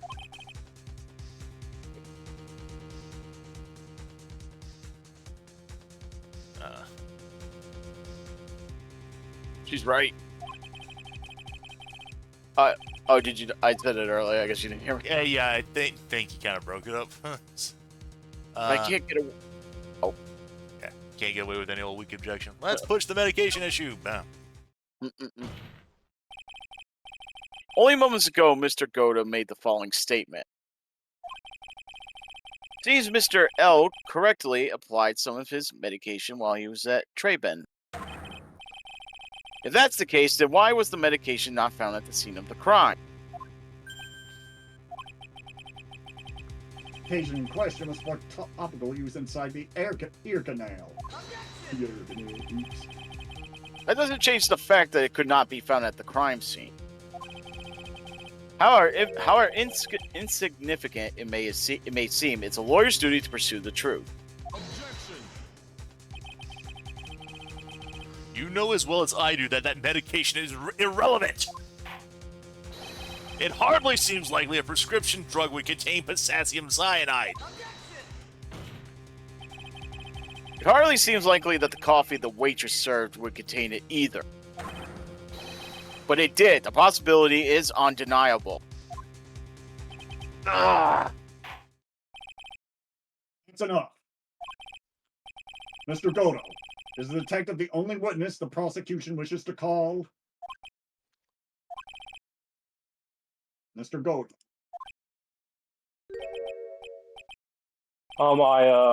I've got my own witness I'd like to call, sir. It's the old man who was there in the restaurant on the day of the murder. Oh no. Victor Kudo? The pigeon hater? Very well. The matter of the disappearing medication seems a little more trivial at best. However, wasn't explored at all in the previous trial. And that is something that bothers me. Yay, good job, Nick. The court will adjourn for a 10-minute recess, after which we will hear the prosecution's next witness. And by 10-minute recess, I bet that I mean a week-long recess. I suppose this means they'll just have to finish you off in my last 6 cups. Oh, take a long time on those 6 cups, dude.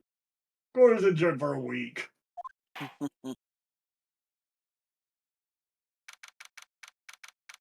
Well,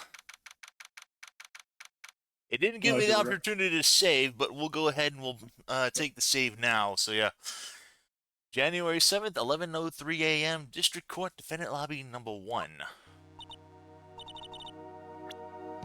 So we'll just go ahead and take the save here. Yep, 11:02, December 7th. December 7th. God, I'm already fast forwarding through the rest of this year. September 7th at 11:02. So, you know what? I'm just gonna write this just to make sure that we made the save. Technically 8 for us on the East Coast. Yep. And yeah, that's where we'll go ahead and we'll call that for right now. Alrighty. And yeah, I can see like what you mean about this case. Yeah, this one's kind of a little, not really a good one. So that much. One of the things is that, you know, with Mr. Armstrong, he basically is kind of,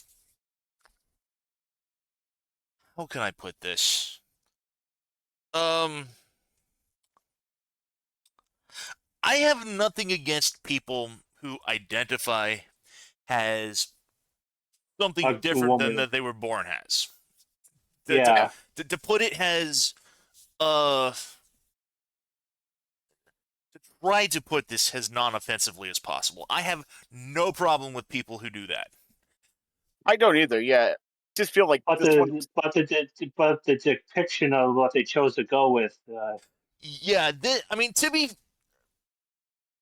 fair, this is a product of its time.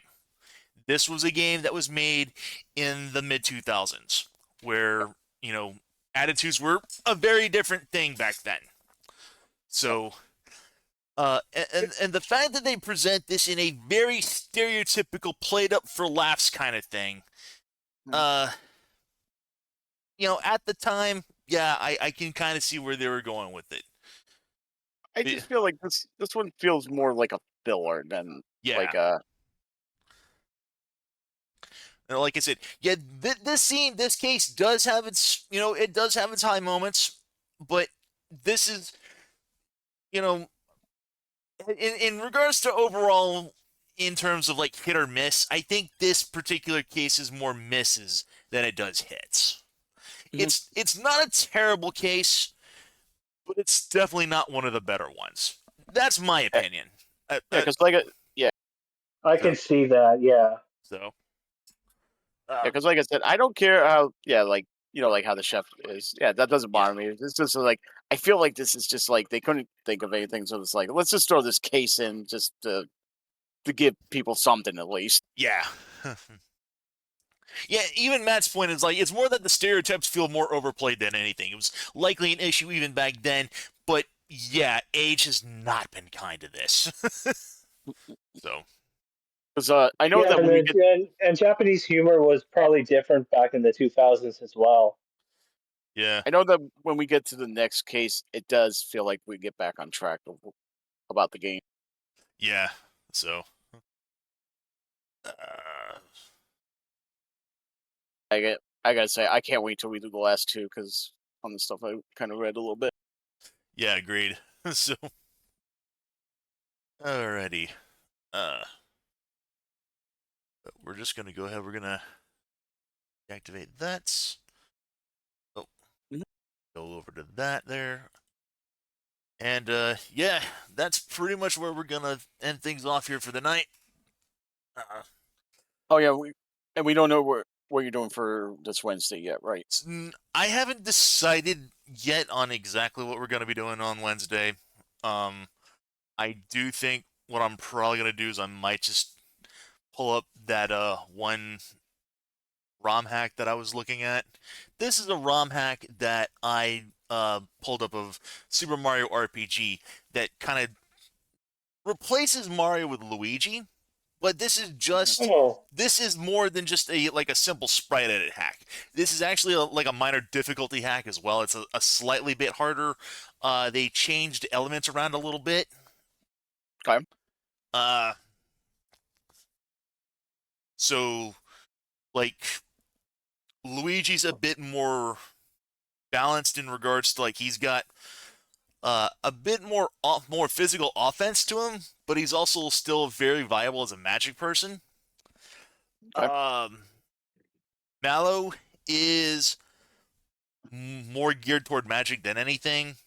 Gino got heavily nerfed in overall magic.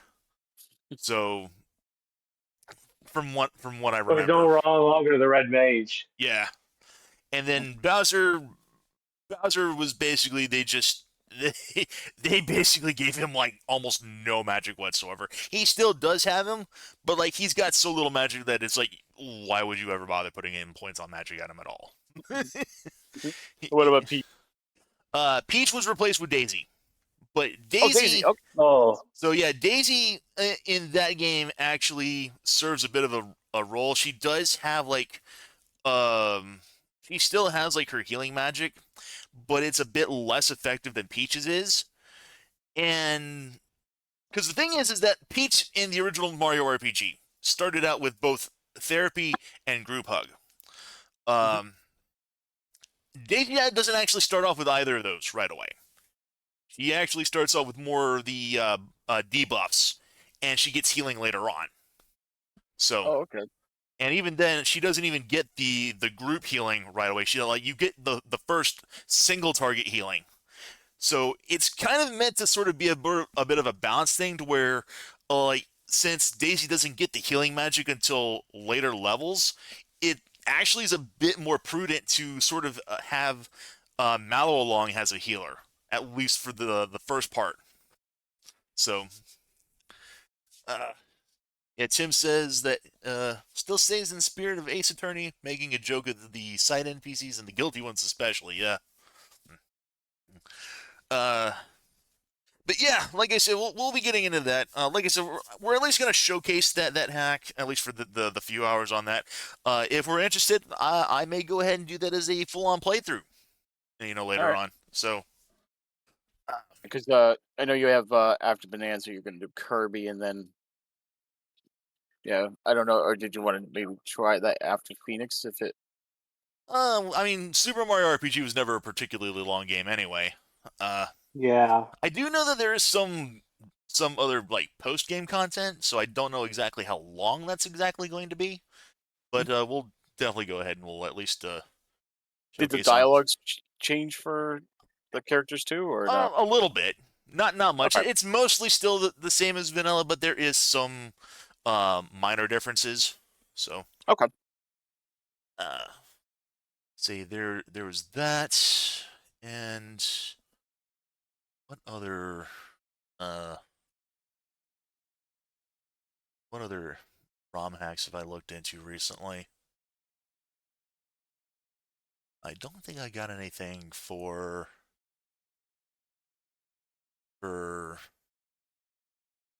GBA.